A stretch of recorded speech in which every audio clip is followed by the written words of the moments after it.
Hello welcome to Doubtnut पर आप सभी बच्चों का बहुत बहुत स्वागत है। उम्मीद है आप सभी अपने घरों पर एकदम स्वस्थ हैं, मस्त हैं और बढ़िया से अच्छे से अपने एग्जाम की तैयारी कर रहे हैं और अच्छे से सारी बातों को समझ रहे हैं, बढ़िया से क्लियर कर रहे हैं। गुड इवनिंग जी, गुड इवनिंग। कैसे हो आप सब बेटा? सबसे पहले तो आप सभी का बहुत बहुत स्वागत है। Good evening, good evening, good evening. Hello Arya, hello Alina, hello Sandeep, Preeti, Naveen, Shivani, Rahul, Ayush, Vineet, Uma, Julie, Chandrakant, Ganjesh, Joseph, आ जाओ। आप सबका बहुत बहुत स्वागत है। Hello Shubham Pal, hello Alka ji, hello hello Siddhi, hello Naveen, Siya, Ankita ji, Rohit, good evening. आप सभी का बेटा बहुत बहुत स्वागत है। Dharmendra, good evening. तो उम्मीद है आप सब एकदम बढ़िया, एकदम स्वस्थ, एकदम मस्त बेटा और बढ़िया से अच्छे से सारी बातें क्लियर कर रहे हैं। मेरा हालचाल एकदम बढ़िया बेटा। Good evening, good evening, good evening. Shubham, good evening. हाँ जी, आप सभी का बेटा बहुत बहुत स्वागत है। बेटा आज हम बात करने वाले हैं यहाँ पर, और आज सुनो, आज पाठ सर की क्लास नहीं है। ओके, तो अब अपनी यही क्लास है। एसपी सर ने पहले क्लास ले ली है, तो अपन इस क्लास को थोड़ा लंबा खींचेंगे। आज बेटा हम थोड़ा ज्यादा पढ़ेंगे, ठीक है? ओके, आज हम थोड़ा ज्यादा पढ़ेंगे और ठीक है, बढ़िया से फिर मैं इसको रिवाइज भी करवा दूंगा। Good evening, good evening, good evening. अगर बाई चांस केमिस्ट्री ऊपर से जा रहा है बेटा, सिया वाली है बेटा, मैं उसके लिए एक बार ना वन शॉट रिवीजन लेके आ जाऊंगा तुम्हारे लिए, बस और क्या करो, टेंशन मत लो, ठीक है? ओके, तो आज हम ना थोड़ा ज्यादा पढ़ेंगे, तो बढ़िया से ना खाना पीना साथ में लेके बैठे, बढ़िया से सारी चीजें क्लियर करें, सारी बातें एकदम समझे, अच्छे से सारी बातों को आगे बढ़ाते हुए चले। Good evening. तो आज बेटा इस चैप्टर का lecture number 12। Okay, I hope आप सारी बातें समझेंगे, बढ़िया से क्लियर करेंगे और अपन आने वाले 2 से 3 लेक्चर में इसको खत्म करेंगे, जिसमें आज हमको बहुत ज्यादा पढ़ना है, ठीक है? क्योंकि इसमें छोटी छोटी चीजें बहुत सारी है जो हमें समेटनी है, तो उन सारी चीजों को हम बढ़िया से क्लियर करें, बढ़िया से सीखें, बढ़िया से समझे, तो उसके लिए आपको भी पूरा डेडिकेशन दिखाना पड़ेगा। गुड इवनिंग बेटा, गुड इवनिंग। खाना नहीं बना कोई बात नहीं बेटा, बना लेंगे, ठीक है? हाँ जी, बन जाएगा तब तक। तो अब आगे बढ़ते हैं, लेक्चर नंबर 12 देखते हैं। ओके, तो यहाँ पर लेक्चर नंबर 12 में हम क्या देखेंगे बेटा? क्षारीय सामर्थ्य, जो हमारा टॉपिक चल रहा था वो तो देखना ही देखना है। क्षारीय सामर्थ्य खत्म हो जाएगा, फिर उसके बाद हम पढ़ेंगे नाभिक स्नेहिता, ठीक है? इसको प्रभावित करने वाले कारक, रासायनिक अभिक्रियाओं के प्रकार, और इससे पहले विलायकों के बारे में भी जानना जरूरी है। विलायकों के प्रकार, ये सारी बातें हमें देखनी है। आज का लेक्चर भी बहुत इंटरेस्टिंग होने वाला है। उम्मीद है आप सब बच्चे बढ़िया से अच्छे से पढ़ेंगे, सारी बातों को एकदम बढ़िया से क्लियर करेंगे। ओके, गुड इवनिंग जी, गुड इवनिंग। अरे प्रियांशु, हाँ जी बेटा, यूपी बोर्ड कब तक आया बेटा? गुड्डी, ओके, नया चैप्टर है? अरे वही चैप्टर है, पुराना ही है, ठीक? ओके, और अच्छा हाँ, सबसे इंपॉर्टेंट बात ये कि तुम्हारा संडे को टेस्ट है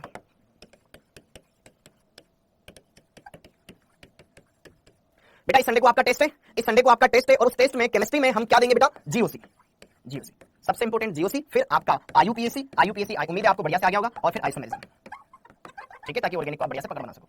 ये 3 टॉपिक आएंगे आपके, ठीक है? हाँ जी, अजहर बेटा तब तक बहुत सारी चीजें कवर कर लेंगे। 1 2 3 जीओसी, आईयूपीएसी और आइसोमेरिज्म, जीओसी, आईयूपीएसी और आइसोमेरिज्म, जीओसी, आईयूपीएसी और आइसोमेरिज्म, ये 3 पोर्शन आपके कल के टेस्ट, मतलब संडे वाले टेस्ट में आएंगे। तो उम्मीद है आप सब बढ़िया से अच्छे से सारी बातें क्लियर कर लेंगे, हर एक बात को अच्छे से समझ लेंगे, सारी बातों को एकदम बढ़िया से क्लियर कर लेंगे। ओके, कोऑर्डिनेशन कंपाउंड नहीं आएगा रंजीत, ठीक है? पहले बोल दिया। हाँ जी बेटा, कितने भी ले सकता हूं बेटा? हाँ जी, ठीक है, ओके, बढ़िया से अच्छे से देखो बेटा। दिया गुप्ता जी बेटा, बार-बार देख लो, क्लास चलाने का कोई मतलब नहीं है, ठीक है? जितने बच्चे आने थे वो आ चुके हैं, ठीक है? हमारे ऊपर भी ऑलरेडी दूसरी जिम्मेदारी आने लगी है, तो बेटा फिर उसके लिए टाइम नहीं मिल पाता है, ठीक है? ओके, हाँ जी, तो जीओसी, आईयूपीएसी और आइसोमेरिज्म, ये 3 चैप्टर हैं जिनके आपको बढ़िया से प्रिपरेशन करनी है। ये अपकमिंग संडे जो है आपका, उसमें आएगा, संडे को टेस्ट है, ठीक है? बाकी सब्जेक्ट का भी आपको बता दिया गया होगा। ओके, अब आगे बढ़ते हैं बच्चों, थोड़ा सा पढ़ाई स्टार्ट करते हैं, फिर अपने टॉपिक पर आते हैं। ओके, तो लास्ट क्लास में हम पढ़ रहे थे क्षारीय सामर्थ्य,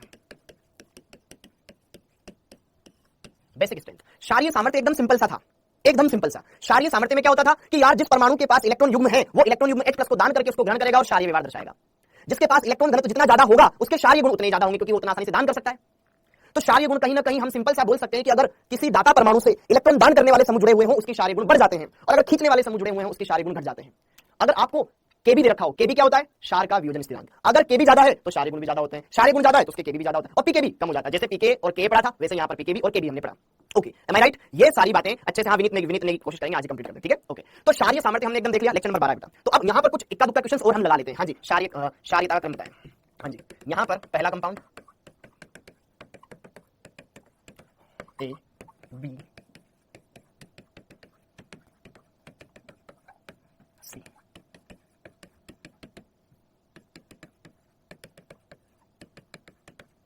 हाँ जी, क्षारीयता का क्रम होगा,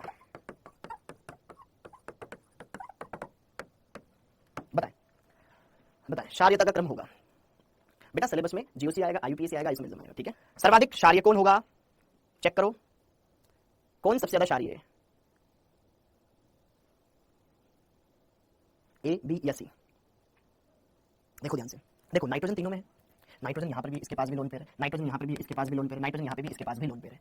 जिस नाइट्रोजन के पास लोन पेयर की अवेलेबिलिटी जितनी ज्यादा होगी, वो उतना आसानी से अपने लोन पेयर H+ को दान कर सकती है और उसको एक्सेप्ट कर सकती है। लेकिन अगर नाइट्रोजन के पास लोन पेयर बहुत ही ज्यादा बिजी हो, तो वो पार्टिसिपेट ही नहीं कर सकता, ठीक है? ओके, अब जरा देखो ध्यान से, यहाँ इस नाइट्रोजन के पास लोन पेयर है, यस सर। क्या ये कोई अनुनाद में पार्टिसिपेट कर रहा है? इधर भी सिंगल बॉन्ड, ठीक है? Lone pair single single, lone pair single single, कोई रेजोनेंस नहीं है नाइट्रोजन में। लेकिन अगर मैं देखो ध्यान से, इधर देखो, double bond single bond lone pair, double single lone pair, double single lone pair. अरे भैया, इस नाइट्रोजन की हालत ऐसी है, इसका लोन पेयर इधर भी संयुग्मन में, इधर भी संयुग्मन है, दोनों तरफ अनुनाद, दोनों तरफ अनुनाद। इस कंपाउंड में ऐसा है कि ये लोन पेयर इधर भी पार्टिसिपेट कर सकता है, इधर भी पार्टिसिपेट कर सकता है, क्रॉस, इधर भी ये वाला समूह भी लेगा, इधर वाला भी लेगा। क्या इसके घर में 2-2 खाने वाले हैं कि भैया हमारा भी भला कर, हमारा भी भला कर, ये दूसरे का क्या भला करेगा, ठीक है? ओके, अब जब देखो ध्यान से, इधर मैंने CO हटा के CH2 लगा दिया, इधर अब डबल सिंगल लोन पेयर, क्या सिर्फ इस तरफ ही होगा इसका संयुग्मन? लेकिन इस वाले में तो कोई रेजोनेंस नहीं है ना, ठीक है? नो कॉन्जुगेशन, तो क्या सबसे ज्यादा लोन पेयर उपलब्ध इस वाले में है, फिर उससे कम इस वाले में, यहाँ सबसे ज्यादा बिजी है, ठीक है, यहाँ चील कमों की तरह आसपास खाने वाले भयंकर पड़े हुए हैं, यहाँ पर ये, वहाँ पे कोई खाने वाला नहीं है उसमें, तो आराम से उदान कर सकता है। तो सबसे ज्यादा शारीरिक किसकी होगी बेटा, सी वाले की, फिर बी वाले की, और सबसे कम ए वाले की। किसी को कोई डाउट हो, संदेह हो, पूछ सकता है, किसी को कोई डाउट हो, संदेह हो, दुख हो, तकलीफ हो, कष्ट हो, पीड़ा हो, पूछ सकता है बेझिझक। सी बी ए सही है मामला एकदम, डन, ओके, डन, ओके। अब आगे मैं तुम्हें नाइट्रोजन खानदान के सबसे प्रबल क्षार से मिलाना चाहता हूँ, नाइट्रोजन खानदान के सबसे प्रबल क्षार से मिलाना चाहता हूँ, जिसका नाम है गुआनिडीन, NH2 CNH2, यहाँ पे लगा दिया मैंने NH। ये नाइट्रोजन खानदान का प्रबल क्षार होता है, इसका नाम है बेटा गुआनिडीन। जैसे यहाँ यूरिया था, सर्वाधिक क्रियाशील है बेटा, जिसमें ज्यादा जो दोबारा सेंड कर बता दूंगा, ठीक है, ये गुआनिडीन, ठीक है, नाइट्रोजन खानदान का प्रबलतम क्षार। अब जरा देखो ध्यान से, यहाँ लाऊंगा वन शॉट लाऊंगा इसका सैयद। अब जरा देख ध्यान से यहाँ पर NH2C, अब देखो यूरिया का फॉर्मूला क्या होता था, यहाँ पे CO लग जाता था, बस CO की जगह यहाँ NH कर दो, गुआनिडीन बन जाएगा, NH2CO NH2 यूरिया होता था, बस उस ऑक्सीजन की जगह NH लगा दो। ये थैलेमाइड नहीं है बेटा, थैलेमाइड ये, हाँ वेरी गुड बेटा, ये है थैलेमाइड, बहुत बढ़िया, इसका नाम बेटा थैलेमाइड, इसका नाम है थैलेमाइड, ठीक है, ओके वेरी गुड, बहुत बढ़िया। अब यहाँ पे सब बच्चे एकदम ध्यान से देखेंगे बेटा, मैं तुमसे कुछ चीजें पूछने वाला हूँ, ठीक है, संदीप इधर देखो ध्यान से, संदीप इधर देखो ध्यान से, सब बच्चे ध्यान से समझना है। कॉन्जुगेशन क्यों लिखा है यहाँ, नो कॉन्जुगेशन मतलब कोई संयुग्मन नहीं है, इस नाइट्रोजन का लोन पेयर कहीं अनुनाद में भाग नहीं ले रहा है, यहाँ ले रहा है, यहाँ दोनों तरफ भाग ले रहा है। अब इस तरफ देखो, मेरे को इसके बारे में बताने दो प्लीज, थोड़ा सा रुक जाओ। ये नाइट्रोजन इसके पास लोन पेयर, ये नाइट्रोजन इसके पास लोन पेयर, ये नाइट्रोजन इसके पास लोन पेयर, मैं बोल रहा हूँ ये प्रबलतम क्षार है। अच्छा मतलब ये H+ आयन को लोन पेयर देके एक्सेप्ट कर सकता है, जैसे इसके नजदीक H+ आयन आया। अब मुझे बताओ इन तीनों में से कौन सा नाइट्रोजन लोन पेयर देगा, ऊपर वाला, अगल वाला या बगल वाला, ऊपर वाला लेफ्ट राइट, लेफ्ट वाला या राइट वाला, कौन सा नाइट्रोजन लोन पेयर डोनेट करेगा, पहली बात तो तुम्हें बतानी है। हाँ जी, ये वाला नाइट्रोजन लोन पेयर दान करेगा या ये वाला या ऊपर वाला, कारण विद रीजन बताना है। सर देखो इधर भी NH2 है, इधर भी NH2 है, तो दोनों में से कोई भी दान कर सकता है, तो इन दोनों में से तो कोई एक। अब इन दोनों में देख लो भाई, ये वाला दान करे या ये वाला दान करे, कोई साइड में से दोनों में से कोई भी एक ले ले सर, ओके। इधर NH2, यहाँ पे इस पे भी लोन पेयर, इस पे भी लोन पेयर, अब सोचो कौन सा दान करेगा, बीच वाला, क्योंकि बाकी में रेजोनेंस है। वेरी गुड, बहुत बढ़िया, बहुत ही बढ़िया, एक ही बार में सटीक जवाब। देखो ध्यान से मित्रों, अरे मेरे लाल, डबल सिंगल लोन पेयर, दोनों नाइट्रोजन परमाणुओं के लोन पेयर तो अनुनाद में भाग ले रहे हैं ना, हाँ या ना।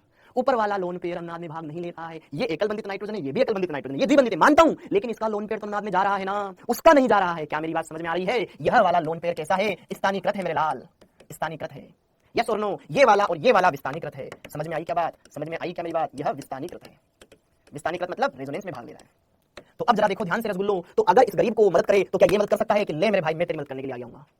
क्या मेरी बात समझ में आई? अब जैसे उसने मदद करी तो इसमें क्या होता है, आइए चलिए देखते हैं। यह NH2, ठीक है, कोई बात नहीं, इसे भी लिख दो, कोई दिक्कत नहीं। यह NH, इस पे एक आ गया, नाइट्रोजन ने लोन पेयर दिया, उसका धनावेश, ये NH2। हाँ जी, अब देखो ध्यान से, यह जो धनायन बना है क्या ये बहुत ज्यादा स्टेबल है?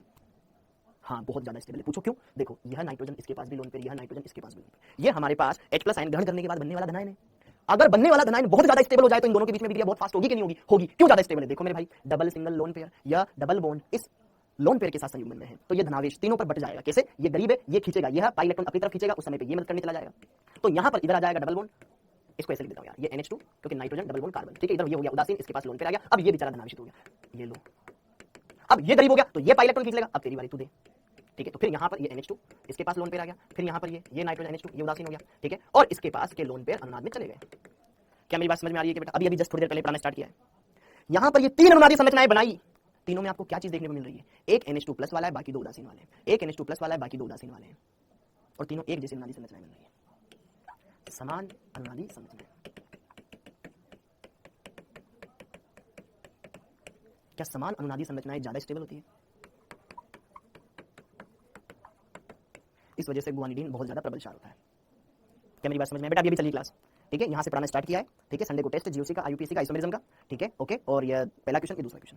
लोन पेयर तो है, अरे लोन पेयर देख मेरी बात, पहली बात तो तीनों में से दान कौन करे, उसने दान किया, और फिर यहाँ पे ये क्या बना लिया, धनायन बना लिया। अब ये धनायन स्टेबल है या नहीं है? अगर भाई कोई प्रोसेस से स्टेबिलिटी बढ़ रही है तो प्रोसेस हो सकता है। देखो हमने कुछ नहीं किया, देखो पहली बात तो इसमें दो क्वेश्चन, पहला क्वेश्चन, इन तीनों में से कौन सा नाइट्रोजन दान करेगा? तो ये वाला तो दान नहीं करेगा, ये दान करेगा, दान करने के बाद ये धनायन बनाएगा, प्राप्त धनायन अनुनाद द्वारा स्टेबल है। इस समझो, इस बात को समझो, ये धनायन इस पाई बंध को जैसे खींचेगा ये नाइट्रोजन भी दान कर सकता है, क्योंकि संयुग्मन में double bond, double single lone pair, जैसे ही इसने दान किया इस बेचारे पे गरीबी आ जाएगी, ये वाला उदासीन हो जाएगा, ओके। अब इसकी गरीबी को ये अपना पाइबंद खींच ले तो ये वाला भी दान कर सकता है, ये गरीब हो जाए, तो ये धनावेश पैसे पहले इस NH2 पे था, फिर इस पे चला गया, फिर इस वाले NH2 पे आ गया, तीनों एक जैसी ही तो अनुनादी संरचनाएं हैं यार। दो NH2 उदासीन है, एक NH2 पे धनावेश है, दो NH2 उदासीन है, एक पे धनावेश है, दो NH2 उदासीन है, एक पे धनावेश। हाँ या ना बोलो? क्या मेरी बात समझ में आ रही है? अगर आप इनका अनुनादी संकर भी बनाना चाहोगे मेरे भाई, अनुनादी संकर भी अगर हम बनाना चाहें तो बना सकते हैं, कोई एतराज नहीं। ये कार्बन डबल बॉन्ड, अच्छा डबल बॉन्ड नहीं बनाएंगे, ये कार्बन यहाँ पे NH2, इधर NH2 और इधर NH2, ये धनावेश थोड़ा इस पे बढ़ गया, थोड़ा इस पे बढ़ गया, थोड़ा इस पे बढ़ गया, यहाँ पे भी डबल बॉन्ड के लक्षण आ गए, यहाँ पे भी डबल बॉन्ड के, यहाँ पे भी डबल बॉन्ड के। माया जी बेटा भी आप स्टार्ट तो करें। क्या मेरी बात समझ में आई बेटा? सर कैसे समझेंगे कि कौन सा विस्थानीकृत कौन सा स्थानीकृत? अरे मोंटी पाटिल जो अनुनाद में भाग लेता है वो विस्थानीकृत, जो अनुनाद में भाग न ले वो स्थानीकृत। डे 1 से बताता रहा हूं, ठीक है? तो क्या मेरी बात समझ में आई सबको? ठीक है क्या मेरे भाइयों, समझ में आ रहा है सबको? एकदम बात क्लियर है क्या देवियों सज्जनों? वेरी गुड, बहुत बढ़िया। तो गुआनिडीन एक प्रबल क्षार होता है, इस बात में सब मानते हैं, सहमत है मेरी बात से? ओके डन, ओके क्लियर है। मतलब क्वेश्चन कैसे भी आ सकता है आपके, ठीक है? मान लो कोई धनायन दे रखा है, कोई आपको अणु दे रखा है, उसमें जो अनुनाद दान करके स्टेबल हो जाए, ज्यादा स्टेबल धनायन बना रहा है वो ज्यादा स्टेबल, ठीक है? ध्यान रखना इस बात को। ओके अब अगला क्वेश्चन, अब अपन वापस से क्वेश्चन करते हैं, ठीक है? ये तो क्लियर हो गया, इसके बारे में सबने जान लिया। ओके अब अगला क्वेश्चन, ठीक है? समझना मेरी बात को।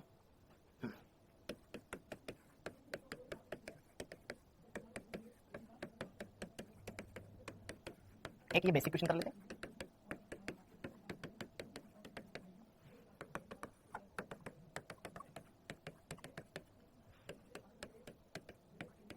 ये एकदम बेसिक क्वेश्चन। अब जरा देखो ध्यान से, जरा देखो ध्यान से, यहां पर इन सबके प्रभाव बताओ मुझे। CH3 का प्रभाव क्या होता है?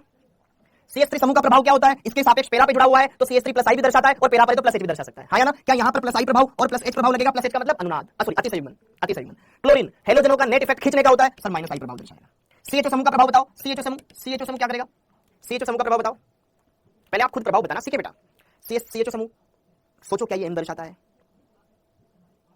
पहले एम देखो, हेलोजनों का तो नेट इफेक्ट खींचना होता है, लेकिन अगर एम है तो एम देखो पहले, ठीक है? माइनस एम बोलो या माइनस आर बोलो, एक ही बात। अब देखो ध्यान से, डबल सिंगल डबल, तो ये CO में ऑक्सीजन की विभिन्नता ज्यादा है, इस पर धनावेश आएगा तो ये बेंजीन से अनुनाद के जरिए इलेक्ट्रॉन खींचेगा। जो समूह अनुनाद के जरिए इलेक्ट्रॉन खींचते हैं माइनस एम दर्शाते हैं। क्या दर्शाते हैं? माइनस एम दर्शाते हैं, माइनस एम दर्शाते हैं, तो CHO माइनस एम दर्शाएगा, हाँ ना? OCH3, अब OCH3 ये कौन सा प्रभाव दर्शाएगा? OCH3 double bond single bond oxygen free single. इस ऑक्सीजन के पास इसे क्या चीज है? सर इसके पास लोन पेयर है, तो ये लोन पेयर वाले दान कर सकते हैं। क्या ये प्लस एम? आई बाद में सोचा करो, ठीक है? पहले एम पे जाया करो, ठीक है? यहां पर ये प्लस एम प्रभाव दर्शाएगा। हेलोजनों में ही सिर्फ आई प्रभाव एम से डोमिनेटिंग होता है, बाकी सब में उनका एम प्रभाव उनके आई प्रभाव से डोमिनेटिंग है। आप ये समझ रहे हैं कि सर ये ऑक्सीजन ये कार्बन है, ऑक्सीजन की विभिन्नता ज्यादा खींचेगा, वो तो माइनस आई हो गया, लेकिन इसके पास लोन पेयर दे सकता है ना प्लस एम। तो अब कौन सी बेंजीन सबसे ज्यादा अमीर, वो उसकी ज्यादा मदद करेगी? भाई ये तो देने वाला कि भाई मैं तेरी मदद करने आ रहा हूं, इधर रुक, मैं खींचूंगा, मैं तेरी टांग खींचूंगा, मैं कम खींचूंगा, मैं तेरे को दूंगा लेकिन कम दूंगा। सबसे ज्यादा कौन दे रहा है? बैक बॉन्डिंग थोर वाले में नहीं हो रही है ना, कोई बैक बॉन्डिंग नहीं हो रही है। सबसे ज्यादा दाता कौन? क्षारीयता। सबसे ज्यादा अमीर बेंजीन कौन है? सबसे ज्यादा अमीर बेंजीन कौन है? भाई देखो ध्यान से, इस नाइट्रोजन के पास भी लोन पेयर है, इसके पास भी लोन पेयर है, इसके पास भी लोन पेयर है, इसके पास भी लोन पेयर है, लेकिन सबसे अमीर देखी जाए तो यार इस बेंजीन को ये दे रही है तो उसको उतनी जरूरत नहीं पड़ेगी, तू मत दे, मेरे को ये दे रहा है, ठीक है? तू अपना काम कर, ठीक है? तो क्या सबसे ज्यादा डी होगा? फिर इससे कम अमीर ये वाली ए, ये तो खींच रहा है माइनस एम से, आई से खींच रहा है, आई प्रभाव दुर्बल होता है एम की तुलना में, ये कम खींचेगा तो फिर ये आ जाएगा, फिर ये तो भयानक खींचेगा, सी आ जाएगा। एम आई राइट? एम और आई में कंफ्यूज बेटा, लिख लिख करके 5 से 10 बार लिख लिख के याद कर बेटा। कसम है आपको नीट एग्जाम की 2024 की, अगर किसी को एम प्रभाव आई प्रभाव में अभी कंफ्यूजन है तो लिख लिख करके इनको याद करें, कम से कम 5 बार लिख लिख करके याद करें किस समूह का कौन सा प्रभाव होता है, ठीक है? अच्छे से तब काम चलेगा। 5 बार रफ कॉपी में लिख लिख के इनको याद करो। कोई वीडियो समझ में नहीं आती दोबारा देखो, कोई समझ में दोबारा देखो, लेकिन सीखो, जिस दिन सीख जाओगे बेटा पार हो जाएगा। नीट का एग्जाम तुम्हारा क्लियर है केमिस्ट्री की तरफ से, ठीक है? ओके एकदम क्लियर है क्या मामला? एकदम क्लियर है क्या मामला? एक धांसू क्वेश्चन बनाते हैं, ठीक है?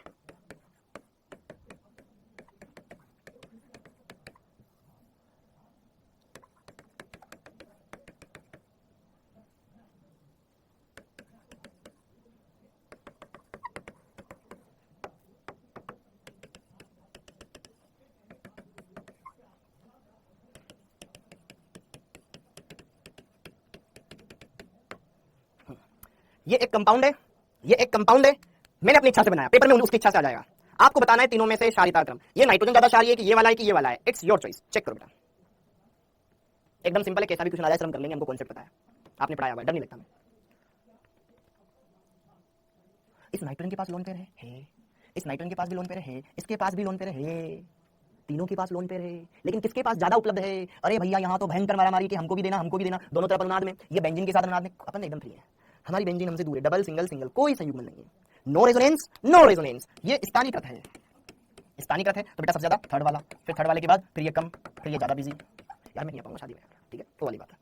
तो क्या 3 फिर 2 फिर 1, 3 2 1 3 2 1, क्लियर हो गया मामला? क्लियर हो गया मामला? सबको समझ में आ रहा है या हम कर सकते हैं? ओके अब इसके बाद अगला topic, no resonance no resonance. ये स्थानीकृत है, स्थानीकृत है तो बेटा सबसे ज्यादा थर्ड वाला, फिर थर्ड वाले के बाद फिर ये कम, फिर ये ज्यादा बिजी। यार मैं नहीं आ पाऊंगा शादी में, ठीक है? वो वाली बात है।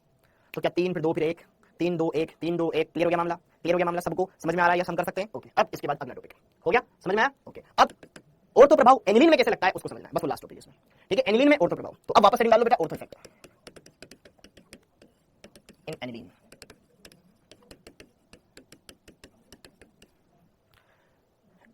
एनिलीन में ऑर्थो प्रभाव कैसे लगता है, यहां पे क्या बोला जाता है? देखो इसमें क्षारीयता के बारे में बोलते हैं कि भाई जो ना ये जो एनिलीन होती है ये ना ऑर्थो प्रतिस्थापी एनिलीन से ज्यादा क्षारीय होती है।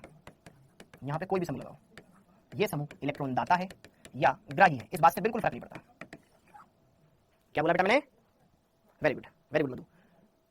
एनिलीन सदैव ऑर्थो प्रतिस्थापी एनिलीन से ज्यादा क्षारीय होती। उसमें हमने क्या बोला था? बेंजोइक अम्ल की तुलना में ऑर्थो प्रतिस्थापी बेंजोइक अम्ल ज्यादा अम्लीय होता था। ऑर्थो वाली की अम्लीयता ज्यादा होती थी वहां पे, इधर नॉर्मल वाली की अम्लीयता ज्यादा, क्षारीयता ज्यादा।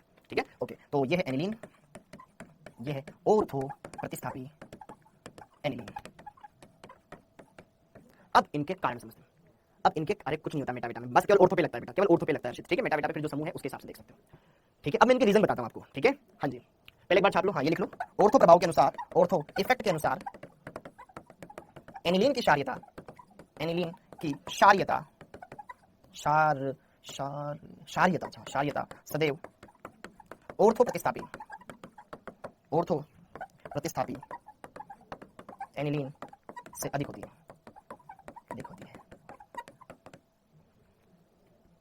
सर एसिड वाले में समझ में नहीं आया तभी समझा दूंगा। ठीक है आदित्य, बताऊंगा ना, कोई ठाकर कारण बताऊंगा, तो चिंता मत कर। हाँ वेरी गुड बेटा, पहले लिख लो इतना, फिर कारण बताते। करता है कर्म को करने से संप्रदान के लिए। ठीक है, क्लियर पांडे जी? क्लियर हो गया? ओके। कारण देखो, कौन ज्यादा स्टेबल बन रहा है, बात इतनी सी है। कौन ज्यादा स्टेबल बन रहा है, बात इतनी सी है। देखो मेरे भाइयों, ये है हमारी एनिलीन, जानते हैं ना आप सब इसको? ये है एनिलीन। हाँ जी सर, इसके पास आया H+ आयन। यार H+ देना यार, मेरे को लोन पेड देना यार। यार ले चल खुश ले, तू क्या प्यार करेगा। एनिलीन ने H+ आयन को देके उसको ग्रहण कर लिया, NH3 बन गया और धनायन आया, तो ये है एनिलीन। ये बन गया एनिलीनियम आयन, एनिलीनियम आयन। समझ में आ रहा सबको? एनिलीनियम आयन ये बन गया मेरे भाई। अच्छा, अरे बालिका माया सिंह, वो कार्बोक्सिलिक अम्लों में था, ये एनिलीन में था, पूरा समझते नहीं हो गया यार। ठीक है, अब ऑर्थो प्रतिस्थापी वाला देखो। ठीक है, अच्छा इसने भी जल्दीबाजी में, अरे H+ ले लूं, आज मेरे को लोन पर देगा क्या यार, H+ बोल रहा है, ले चल तू भी क्या याद रखेगा भाई। तेरे चक्कर में तो ना यहाँ पे दिक्कत खड़ी हो गई यार। क्या दिक्कत खड़ी हो गई यार, बताना यार मेरे को, बता सही, अपन मामला सुलटाएंगे। क्या दिक्कत आ गई यार? तू आ गया, भीड़ भाड़ बढ़ गई। ये बड़ा समूह प्रतिकर्षित करेगा कि नहीं करेगा? क्या मेरी बात समझ में आ रही है? कि यहां पर ये जो बड़ा समूह है और इस समूह के बीच में अब प्रतिकर्षण हो जाएगा, ये आपस में प्रतिकर्षित होंगे, एक दूसरे को प्रतिकर्षित करेंगे। अब प्रतिकर्षित करेंगे तो भाई साहब यहां पर तो दिक्कत आ जाएगी यार। वहां तो आराम से प्रोग्राम सेट हो रहा था, NH2 छोटा समूह होता है, कोई बड़ा समूह नहीं होता, लेकिन अब एनिलीनियम आयन बना दिया, वो बड़ा हो गया, तो ऑर्थो प्रतिस्थापी से फिर वो रिपल्शन फील करता है। तो अरे नहीं तो अलग हो यार, मेरे चक्कर में दिक्कत आ रही है, वो भी गिरा वापस लड़के पीछे आ जाएगी। कम स्थायी, अधिक स्थायी, अधिक क्षारीय, कम क्षारीय। Am I right? जी का मतलब group group group group group, समूह कोई भी होता, फर्क नहीं पड़ता। यहां पे समूह कोई भी हो, इलेक्ट्रॉन डोनेटिंग हो, इलेक्ट्रॉन विड्रॉइंग हो, कुछ भी हो। क्या तुम्हें याद है? मैं तो कल भी शायद आयुष, समझ में आया? समझ में आया क्या नहीं आया? तो बेटा एनिलीन ऑर्थो प्रतिस्थापी एनिलीन, ये कम स्टेबल आयन बना रही है, ज्यादा स्टेबल आयन बना रही है, अर्थात इसकी क्षारीयता ज्यादा होगी, तो एनिलीन ज्यादा क्षारीय होगी इसकी कंपैरिजन में। क्लियर है क्या मामला? समझ में आया? केमिस्ट्री बहुत हार्ड है, बहुत हार्ड, बहुत हार्ड। आसान चीजें पसंद नहीं ना बेटा, ठीक है? ठीक है, एकदम क्लियर है मामला, सिंपल है। Okay, clear clear clear clear clear, okay. अब अगली कहानी समझ में आया बेटा? तो हम ये बोल सकते हैं कि एनिलीन की क्षारीयता सदैव सदैव सदैव ऑर्थो प्रतिस्थापी एनिलीन से तो ज्यादा ही होगी। तो लो कर लो बात इस पे, दो क्वेश्चन। हाँ जी, अच्छा गोला बना देता हूं ना, बार बार ये क्या करना है, ठीक, गोला बना दो।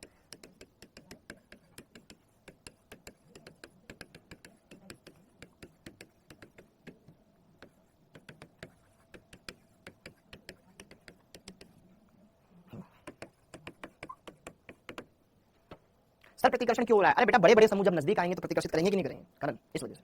ठीक है, ये बड़ा समूह और फिर ये वाला बड़ा समूह, तो इसके एटम को रिपेल करते हैं, तो वन स्टेबल हो जाता है। भीड़ भाड़ ज्यादा होती है तो धक्का मुक्की होगी, सही ना? ठीक है,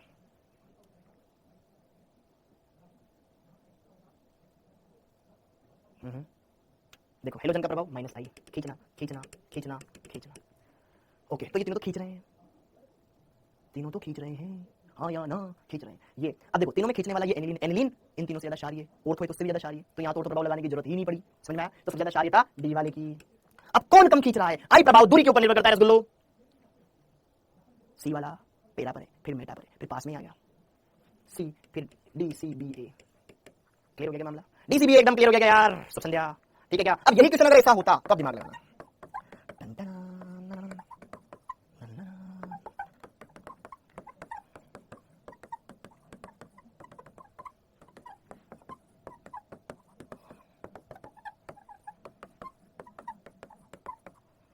अब देखो ध्यान से, ध्यान से देखो, ये पहले तो इनके प्रभाव देखो, इनके प्रभाव देखो, प्रभाव देखो, ठीक है। CH3 प्रभाव मेटा पर, ऑर्थो पर, CH3 ऑर्थो पर क्या लगाता है, प्लस आई भी लगाता है, दूसरी प्लस एच भी लगाता है, मेटा पर से प्लस आई लगाता है, यहां पर भी प्लस आई भी लगाएगा, प्लस एच भी लगाएगा, हाँ या ना बोलो ना यार। अरे अरे अरे अरे अरे अरे अरे अरे अरे समझ में आया क्या? अरे दूर है ना बेटा, कम खींचेगा, यहां थोड़ा ज्यादा खींचेगा, यहां पास में ज्यादा खींचेगा, दूसरे को दे नहीं पाएगा। अब जरा देखो ध्यान से भाई साहब, पहले शार्यता क्रम अगर हम नॉर्मली निकालते तो क्या था भाई साहब, अगर हम शार्यता नॉर्मली निकालते, शार्यता नॉर्मली निकालते सर, इन तीनों में देने वाले समूह, इसमें तो देने वाला कोई नहीं है, इस बेचारे नाइट्रोजन के पास लोन पेयर तो है लेकिन उसकी मदद करने वाला इसमें कोई नहीं है, इन तीनों में CH3 है, तो उस हिसाब से वो तो सबसे कम शार्य होना चाहिए था। ओके, तो अब जरा देखो ध्यान से, सर ये प्लस आई के जरिए दे रहा है, इसमें प्लस एच भी लग रहा है, इसमें भी प्लस एच लग रहा है, ये दोनों ज्यादा शार्य होने चाहिए थे इसके मुकाबले, हाँ इसमें प्लस आई है, इसमें भी प्लस आई है, यहां ज्यादा लग रहा है, ये ज्यादा देगा कि ले तू सबसे ज्यादा इलेक्ट्रॉन रख, तो ए ज्यादा शार्य होना चाहिए था, फिर ए के बाद सी आना चाहिए था, फिर इसमें सिर्फ आई प्रभाव लग रहा है, बी आना चाहिए था, और फिर लास्ट में डी आना चाहिए था। एम आई राइट? ये क्रम होना चाहिए था। बोलो मित्रों, समझो मेरी बात को। अरे भैया ऑर्थो वाला, फिर पेरा वाला, फिर मेटा वाला, इनमें तो यही चक्र है ना। देखो इस नाइट्रोजन पर इलेक्ट्रॉन घनत्व सबसे ज्यादा कौन बढ़ाएगा? सर ये भी अतिशय मंद दर्शा रहा है, ये भी अतिशय मंद दर्शा रहा है, तो इन दोनों के अंदर दान करने की प्रवृत्ति इससे तो ज्यादा ही है। समझो समझो समझो मेरी बात, समझ में, पहले आप इस बात को समझो भाई, इसमें भी दान कर रहा है, ये भी दान कर रहा है, ये तो कम दान कर रहा है, तो इसी सबसे ज्यादा ये दान कर रहा है, फिर ये उसमें कोई नहीं, वो सबसे लास्ट में आएगा। अरे भाई साहब, अब वो जो एनिलीन है वो ऑर्थो वाले से भी ज्यादा क्षारीय होगी, ये डी वाला, ये गलत है, ये डी वाला खुद करके सबसे आगे आ जाएगा, तो वो सही आंसर होगा। तो इसका करेक्ट आंसर क्या होगा? इसमें क्या लगेगा? ऑर्थो इफेक्ट लगेगा, लिख लेना स्टार परिवार। तो क्षारीयता बदल करके क्या हो जाएगी? अरे भाई एनिलीन तो ना ऑर्थो की भी, ऑर्थो से भी ज्यादा क्षारीय है, ठीक है। यहाँ पे डी आ जाएगा, फिर ए आ जाएगा, फिर सी आ जाएगा, फिर बी आ जाएगा, डी एसिडी, डी एसिडी, very good miss Mantasha, very good Ankita ji. D B C D A नहीं होगा बेटा चांदनी जी, एस डी सबसे आगे आ जाएगा, फिर सी, फिर ए, फिर सी, फिर बी, सी में माइनस एम। अरे माइनस एम क्यों लगा रहे हो नालायक हो तुम? हेलोजन का नेट इफेक्ट माइनस आई होता है, तो हेलोजन में सिर्फ आई प्रभाव लगाओ ना। समझ में आया? पहले वाला गलत, सारा पटेल बेटा पूरा पड़ गया, ऐसा दो मत पड़ गया, ठीक है सारा, ठीक है अर्षित, ठीक है बेटा, एकदम क्लियर है क्या? वेरी गुड, जिन्होंने ये किया था उनका बहुत बहुत शुभकामनाएं, उम्मीद है आप सब एकदम बढ़िया क्वेश्चन को लगा पाएंगे, राइट बेटा, ठीक है क्या? और तो प्रभाव, अरे रंग नहीं बदल रही है, हम कुछ चीजें भूल जा रहे हैं जो हमने नहीं पढ़ी है, वो आ जाती है तो फिर दिक्कत कर जाती है। एकदम सिंपल है, एकदम सिंपल है, क्लियर? ओके, अच्छा अब कुछ हल्के फुल्के क्वेश्चन में तुमसे पूछा, बताना मेरे भाइयों, ठीक है? क्लियर है? ये इसका क्षारीयता का क्रम हो जाएगा, ठीक है। तो कुछ क्वेश्चन अब तुमसे, फर्स्ट में भी ऑर्थो इफेक्ट लगेगा, नहीं उसमें लगाने की जरूरत नहीं है ना बेटा, एनिलीन में से भी ऑर्थो वाले से ज्यादा, ये देख डी वाला आगे, ये ऑर्थो वाला पीछे, कोई फर्क नहीं पड़ रहा तो। ओके, अब कुछ क्वेश्चन तुम्हारे लिए, हाँ जी, क्षारीय सामर्थ्य का क्रम बताएं, फिर खत्म कर दें। क्षारीय सामर्थ्य का क्रम बताएं, बढ़ता घटता तुम्हारी मर्जी पड़ी, जो क्रम बताओ, इसका क्रम बताओ,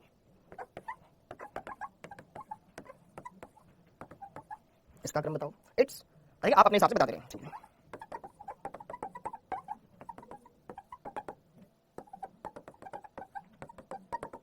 इस पे तुम्हें जाने कितने क्वेश्चन करवा सकता हूं?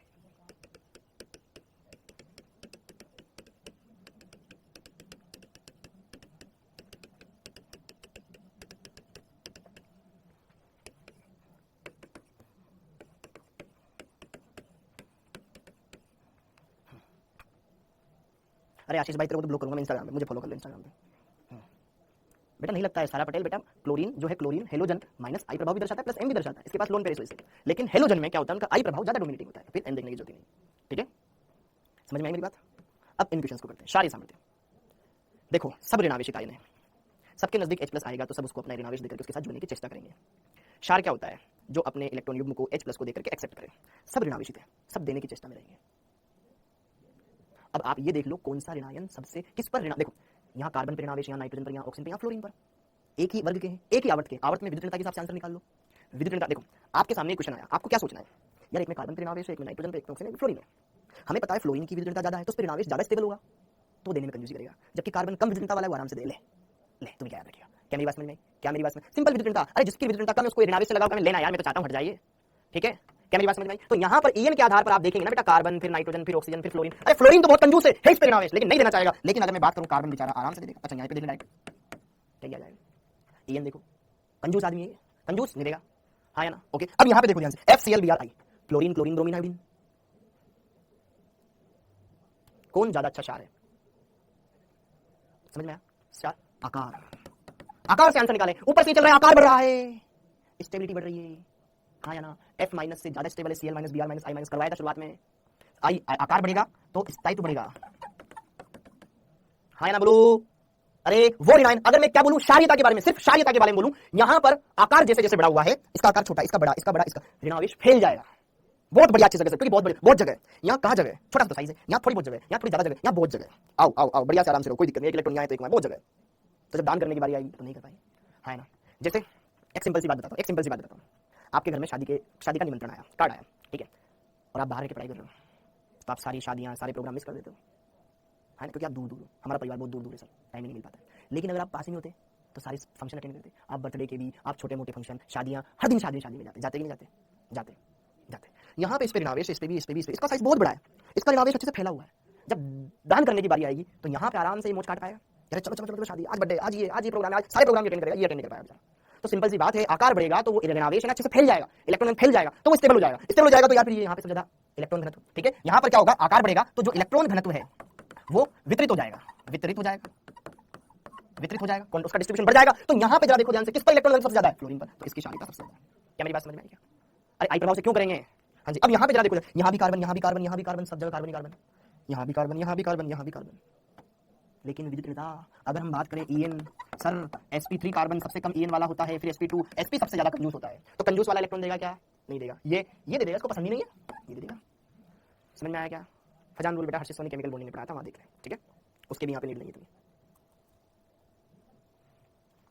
अब यहाँ पे देखो, जिसके ऊपर ज्यादा इलेक्ट्रॉन घनत्व वो जल्दी देगा। यहाँ पे इस पे ऋणावेश, इस पे ऋणावेश, इस पे ऋणावेश, इस पे ऋणावेश, ये बढ़ा रहा है आवेश, ये भी बढ़ा रहा है, यहाँ पे ये देगा, ये देगा, ये ज्यादा देगा, इधर से मिलेगा, इधर से मिलेगा। अरे भाई पूछी मत, भयंकर आवेश है मेरे पास तो, तू आ तो सही H+, तू आ तो सही, मैं तुरंत तेरे को लोन कर देगा, एक्सेप्ट कर लूंगा तुरंत, ठीक है। तो क्या इलेक्ट्रॉन घनत्व सर्वाधिक उस ऑक्सीजन पर है, तो यहाँ पर क्या क्षारीयता बढ़ती चली जाएगी। हम क्षारीयता का क्रम देख रहे हैं रसगुल्लो, क्या ये समझ में आया? ये आपके लिए थे सारे क्वेश्चन, ठीक है। ओके, अब यहाँ पे देखो, यहाँ ऑक्सीजन पर ऋणावेश, सल्फर पर ऋणावेश, सेलेनियम पर ऋणावेश, जैसे हमने यहाँ किया वैसे यहाँ किया। समझ में आया? किसी भी क्वेश्चन में जरा सी भी शंका हो, कोई भी दिक्कत हो, बेझिझक आप पूछ सकते हो, कोई डाउट है किसी को पूछ सकते हो। एक क्वेश्चन और कर ले आप, ठीक है। F, ये वाला ऑक्सीजन अच्छा दाता है कि ये वाला ऑक्सीजन अच्छा दाता है? ये वाला ऑक्सीजन अच्छा दाता है कि ये वाला ऑक्सीजन अच्छा दाता है? एकदम सिंपल है। अरे ये सिंपल वाले F वाले मैंने करा दी ना, क्या दिक्कत है? कौन सबसे अच्छा दाता होगा? अरे सी वाले में देखना बेटा, ट्रिपल बॉन्डेड कार्बन की EN होती है, ट्रिपल बॉन्डेड, ये डबल बॉन्डेड, ये सिंगल बॉन्डेड। ट्रिपल बॉन्डेड की EN ज्यादा होती है, sp कार्बन होता है वो, ये sp2, वो sp3, sp3 विद्युत ऋणता में आराम से दान कर देगा। अब देखो ध्यान से, यहाँ पे ये ऋणायन, यहाँ पे ये ऋणायन, यहाँ ये ऋणायन, यहाँ ये सबसे कम स्थायी ये वाला है, उसमें अनुनाद ज्यादा स्टेबल। स्टेबिलिटी से देख लो, इधर से इधर जा रहे हैं तो क्या ऋणायन का स्थायित्व बढ़ रहा है? ऋणायन का स्थायित्व बढ़ रहा है, सर स्थायित्व बढ़ेगा तो क्या होगा? क्षारीयता घटेगा, उसको वापस लौटने की इच्छा ही नहीं, हम मिलेंगे आज को। नूर मुस्तफा पढ़ो इसको। अरे यार यहाँ पे ये ऋणायन अनुनाद स्टेबल हो जा रहा है, भले असमान अनुनाद संरचना बनाए, यहाँ पे ये ऋणावेश ऑक्सीजन से ऑक्सीजन पे शिफ्ट हो सकता है, यहाँ ये ऋणावेश ऑक्सीजन से ऑक्सीजन पर इससे इस पे आ सकता है, ज्यादा स्टेबल। क्या ये सारी बातें क्लियर हो गई बेटा? एक बार बता दो, थम्स अप दे दो, एक बार थम्स अप दे दो। विशाल नागर बहुत पीछे रह गया तू, एक बार ये सारी बातें क्लियर कर लो। किसी को कोई दुख, कोई शक, कोई परेशानी, दुख, तकलीफ, कष्ट, पीड़ा, चिंता हो तो बता सकते हो। क्लियर प्रेरणा जी, आशीष, रंजीत, अलीना। इस क्लास में से मुझे 180 में से 170 प्लस कम से कम 4-5 बच्चों की चाहिए, कम से कम, है ना। तो उसके लिए आपको हर एक पार्ट को बढ़िया से क्लियर करना पड़ेगा, ठीक है बेटा। तो कम से कम 160 से ऊपर ही नंबर आए तुम्हारे, तभी मजा आएगा। 160 70 आओ, 180 आउट ऑफ 180 लेके आओ, मैं तो चाहूंगा, ठीक है। उसके लिए बस मेहनत बढ़िया से करो, हाँ जी, बढ़िया से अच्छे से सारी बातों को क्लियर करते चलो, सारी बातें निपटाते चलो, बढ़िया से अच्छे से क्लियर होगा। ओके, देखो ध्यान से, सबसे ज्यादा स्टेबल उस पे था तो इसकी क्षारीयता ज्यादा, इनमें सबसे ज्यादा स्टेबिलिटी उसकी है तो इसकी क्षारीयता ज्यादा, तीनों में ऋणावेश इस पे ज्यादा स्टेबल है, इसकी क्षारीयता ज्यादा, सबसे ज्यादा स्टेबल ऋणावेश इस पर है, उस पे सबसे ज्यादा अनस्टेबल है, उसकी क्षारीयता ज्यादा। सेलेनियम का आकार बड़ा है, इस पर ऋणावेश स्टेबल है, इसकी क्षारीयता ज्यादा। स्टेबिलिटी का जस्ट उल्टा कर दो यार, जिस पे ऋणावेश स्टेबल है मैं क्यों दान करूंगा? क्या मिल जाएगा उससे? तेरे H+ मिलेगा, क्या कर लूंगा मैं उसको लेके? मैं पहले स्टेबल हूं, ठीक है। यहाँ पे ऑक्सीजन, वहां पे भी ऑक्सीजन, लेकिन वो ज्यादा स्टेबल है, ज्यादा अनुनाद दर्शा रहा है, ये कम अनुनाद दर्शा रहा है। एकदम सिंपल सी बात खत्म हो गई, ये खत्म हो गया अम्लीय सामर्थ्य, क्षारीय सामर्थ्य। आई होप आप सारी बातों को समझ पाए होंगे, अच्छे से सारी बातों को क्लियर कर पाए होंगे। किसी को कोई भी दिक्कत हो, जरा सी भी, थोड़ी सी भी, छोटी मोटी बड़ी, हर तरह की सारी क्वेश्चन, सब समस्याएं आपकी दूर कर दी जाएगी। क्लियर है क्या? क्लियर है क्या? अरे यार फ्लोरीन तो माइनस है, कौन से फ्लोरीन माइनस लगा रहा तू? अरे दादा उसी खुद के ऊपर ऋणावेश है, हम आयन की स्टेबिलिटी देख रहे हैं, एकदम सिंपल है, सारा का सारा चमक गया सारा। ओके वेरी गुड, बहुत ही बढ़िया। तो इसी के साथ अम्लीय सामर्थ्य, क्षारीय सामर्थ्य समाप्त होता है, स्वाहा। अब तुम, मैं देखो तुम्हें खास बात बताता हूँ, तुम क्लास 12 फिनोल वाला चैप्टर पढ़ो, फिनोल में अम्लीयता का कोई भी क्वेश्चन लगाओ बन जाएगा। कार्बोक्सिलिक अम्ल वाला टॉपिक पढ़ो, कोई भी क्वेश्चन लगाओ बन जाएगा। एमीन वाले चैप्टर में क्षारीयता का क्वेश्चन लगाओ, सब क्वेश्चन बन जाएंगे, एक क्वेश्चन नहीं रुकेगा तुम्हारा। क्या मेरी बात क्लियर है? क्या मेरी बात क्लियर? सब बना लोगे बेटा तुम। ऑर्थो इफेक्ट, अमन यादव, सब सही है मेरे भाई, आगे बढ़ो। क्या यार, क्या चाहिए तुम्हें? क्या चाहिए जिंदगी में? पसंद जिंदगी में आराम नहीं चाहिए तुम्हें? एनिलीन ज्यादा क्षारीय होती है ऑर्थो प्रतिस्थापी से, क्यों? क्योंकि इसमें एक स्टेबल धनायन बनता है, यहाँ पर कम स्टेबल धनायन बनता है, ऑर्थो समूह का ग्रुप लगा होगा तो यहाँ पे प्रतिकर्षण बढ़ जाता है, उस वजह से ये आयन अनस्टेबल हो जाता है, तो वापस उसी में लौट जाता है, अर्थात H+ ग्रहण करना ही नहीं चाहता है, जबकि आराम से ग्रहण करके एक स्टेबल धनायन बना लेता है। इसलिए एनिलीन ज्यादा क्षारीय होती है ऑर्थो प्रतिस्थापी एनिलीन से, चाहे कोई भी जुड़ा, देने वाला जुड़ा, खींचने वाला जुड़ा, ठीक है। पढ़ के आया करो। अब आगे बढ़ते हैं, हाँ जी। अब अगला अब बच्चों हमारा ये बहुत सारा बड़ा पार्ट खत्म हो चुका है। अब हमें कुछ छोटी छोटी जानकारी समझनी है। जैसे कोई भी अभिक्रिया होती है, एक क्रियाकारक होता है, एक अभिकर्मक होता है, दोनों के बीच में अभिक्रिया होती है, मध्यवर्ती बनता है, मध्यवर्ती से उत्पाद बनता है। लेकिन इन दोनों को करवाने के लिए आपस में भी क्रिया एक और चीज की आवश्यकता होती है, विलायक, जो कि इंपॉर्टेंट रोल प्ले करता है। अब हम पढ़ेंगे विलायकों के प्रकार के बारे में। हाँ जी, तो हेडिंग डाल लो विलायकों के प्रकार। सारी बातें एक तरफ, हेडिंग डाल लो विलायकों के प्रकार, टाइप ऑफ सॉल्वेंट्स।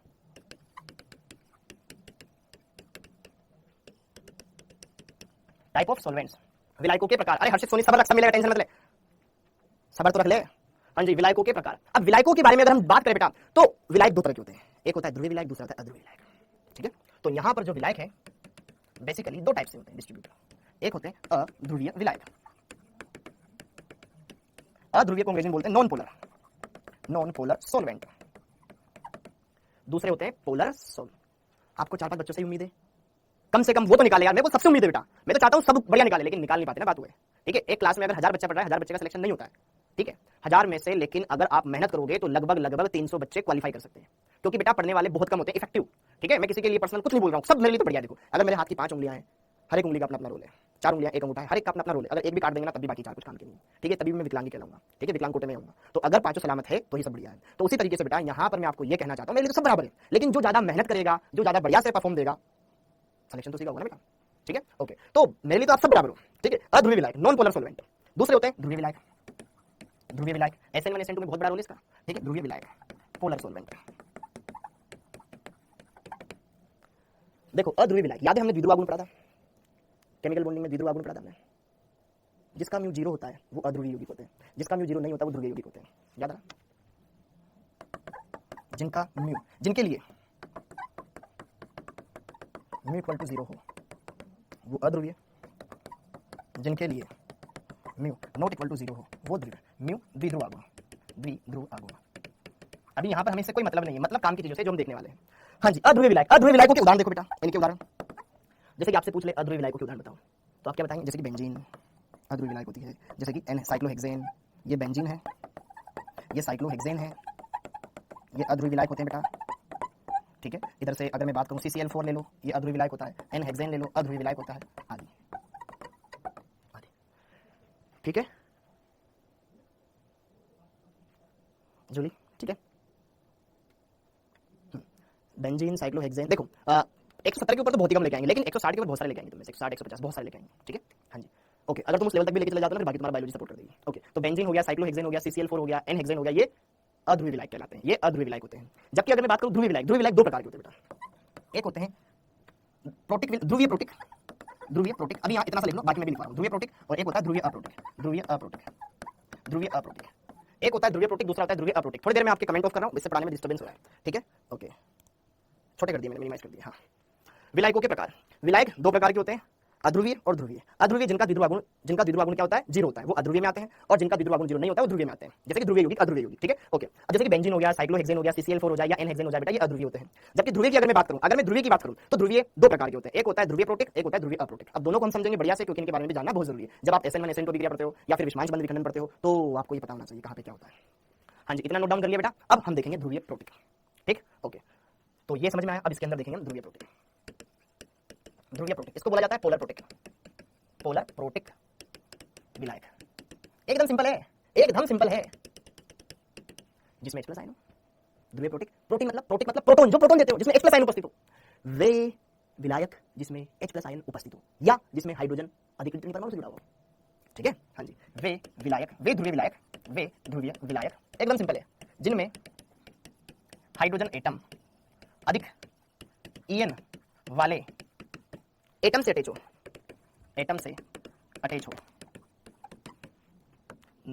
ध्रुवीय प्रोटिक विलायक कहलाते हैं, जैसे कि देखो उदाहरण, अधिक EN वाला आइटम जैसे कि H2O, ऑक्सीजन जुड़ा हुआ है, हाइड्रोजन H2O, ध्रुवीय प्रोटिक विलायक है, इसमें H+ भी होता है। ठीक है, एल्कोहल, कोई भी एल्कोहल ले लो, ROH, ये भी ध्रुवीय प्रोटिक है, ऑक्सीजन जुड़ा हुआ है, हाइड्रोजन। समझ में आया बेटा? एसिटिक अम्ल ध्रुवीय विलायक के रूप में भी इस्तेमाल करते हैं, एसिटिक अम्ल को लैब में देखना। ठीक है, ऑक्सीजन जुड़ा हुआ है, हाइड्रोजन, कोई भी ले लो ना, एमाइड ले लो, HCO NH2, देखो नाइट्रोजन जुड़ा हुआ है, हाइड्रोजन अधिक EN वाला होता है कि नहीं होता? ठीक है, इसका नाम है फॉर्मेमाइड, HF, ये सब ध्रुवीय विलायक है। कोई इनके अलावा और भी याद आ रहा हो, सब जिसमें ऑक्सीजन अधिक विद्युत परमाणु से अटैच हो। ठीक है, आदि। समझ में आ रही बात? ऑक्सीजन देख लो, हाई इलेक्ट्रोनेगेटिव एटम से अटैच हो रहा हो, तो वो ऐसा विलायक ध्रुवीय प्रोटिक विलायक कहलाता है। ठीक है, समझ में आ रहा है? प्रोटिक, प्रोटॉन शब्द से बना, प्रोटॉन मतलब H+ आयन। समझ में आ गया सबको, एकदम सिंपल सा है। तो अगर ऐसा कोई भी आपको सॉल्वेंट दिखाई दे इनके अलावा भी जिसमें हाइड्रोजन एक अधिक विद्युत परमाणु जुड़ा हुआ है, वो ध्रुवीय प्रोटिक विलायक कहलाएगा। Got it? ओके, ध्रुवीय अप्रोटिक अब उन पे देख लेंगे। ठीक है, हाँ जी, ध्रुवीय अप्रोटिक, ध्रुवीय अप्रोटिक, पोलर अप्रोटिक, जिसमें हाइड्रोजन एक कम विद्युत परमाणु से जुड़ा हो, जैसे कार्बन। ठीक है, वे ध्रुवीय विलायक, वे ध्रुवीय विलायक जिनमें हाइड्रोजन एटम एक कम ईएन वाले एटम से अटैच हो, एटम से अटैच हो। ठीक है, उदाहरण, ठीक है, एक बच्चा लिख भी रहा था एसीटोन, इसमें। ठीक है, जैसे कि एसीटोन,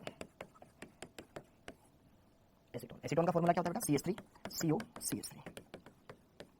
ये विलायक के रूप में इस्तेमाल होता है। CO इधर कार्बन, कार्बन से जुड़ा हुआ हाइड्रोजन। ठीक है, एसीटोन, एसीटोन एक ध्रुवीय अप्रोटिक सॉल्वेंट होता है। ठीक है, पोलर अप्रोटिक सॉल्वेंट होता है, क्योंकि इसमें हाइड्रोजन, इसका भी म्यू नॉट इक्वल टू 0 आता है, हाइड्रोजन ऑक्सीजन से जुड़ के कार्बन से जुड़ा हुआ है। ठीक है, ओके। इसी में अगर मैं यहाँ पर कार्बन की जगह सल्फर लगा दूं, इस कार्बन की जगह इसका नया नाम बन जाता है DMSO, DMSO, DMSO, याद रखना, dimethyl, dimethyl sulphoxide, sulphoxide, dimethyl sulphoxide. ठीक है, CH3, फिर यहाँ sulphur, double bond O, CH3, DMSO, short name DMSO, dimethyl sulphoxide. यहाँ कार्बन, यहाँ सल्फर है। ठीक है, ध्यान रखना। ईथर, ROR, जैसे कि CH3O CH3, ये डाइमेथिल ईथर, डाइएथिल ईथर हो जाए, CH3 CH2O CH2 CH3 ether. ठीक है, ये डाइमेथिल ईथर, ये डाइएथिल ईथर, इधर मेथिल बीच में ईथर, इधर एथिल, उधर एथिल बीच में ईथर, ईथर हो जाए। ठीक है, ये क्या होते हैं? ध्रुवीय अप्रोटिक। इनका भी म्यू 0 नहीं होता, लेकिन हाइड्रोजन कम ईएन वाले से जुड़ा होता है, लाइक कार्बन। हो गया, क्लियर हो गया? एक और होता है DMF, DMF, देखो DMF क्या होता है? ये फॉर्मेमाइड देखा आपने बेटा, फॉर्मेमाइड, इस नाइट्रोजन से 2 हाइड्रोजन है, अगर दोनों ही हाइड्रोजन हटा दो तो फिर तो एसिडिक हाइड्रोजन रहा ही नहीं इसमें। ओके, तो यहाँ पे DMF, dimethyl, dimethyl, dimethyl formamide, dimethyl formamide, HCO, इस नाइट्रोजन से मैंने H हटा के 2 CH लगा दिए, एलो जी, खत्म बात, बस इतना से बताना, ज्यादा नहीं पढ़ाना, खत्म। बस आपको इतना सा पता होना चाहिए कि विलायक, ठीक है ना, प्रोटिक होता है, एक होता है ध्रुवीय, एक होता है अध्रुवीय। अध्रुवीय तो सिंपल है, लेकिन ध्रुवीय में 2 कैटेगरी होती है, polar protic, polar aprotic. Polar protic जिसमें H+ आयन उपस्थित हो, पोलर अप्रोटिक जिसमें कोई H+ आयन ना हो। ठीक है, एकदम सिंपल है। ठीक है, सही चल रहा है एकदम, वेरी गुड, बहुत बढ़िया। ठीक है, एसीटोन, DMF हो जाए, एथिल हो जाए, DMS हो जाए, एसीटोन हो जाए, देख के चमक जाएगा आपको। ठीक है, अच्छा यहाँ पे एक उदाहरण और लिख लेना, CCl4 हो जाए, कार्बन टेट्राक्लोराइड, या CH2 carbon disulphide, CH2 carbon disulphide, इसका भी म्यू 0 होता है, ये ऐसे समझना होता है। ठीक है, इसका भी म्यू 0 होता है, एकदम रेखा में समझना। Dimethyl sulphide. ओके, ये क्लियर हो गया बेटा? विलायकों के प्रकार हमने समझ लिए, ध्रुवीय अध्रुवीय के बारे में पढ़ लिया, ध्रुवीय प्रोटिक क्या होता है, ध्रुवीय अप्रोटिक क्या होता है, ये हमने पढ़ लिया। तो जैसे कि देखो ध्यान से क्वेश्चन, इसमें सिंपल से क्वेश्चन आता है, निम्न में से ध्रुवीय अप्रोटिक विलायक होगा।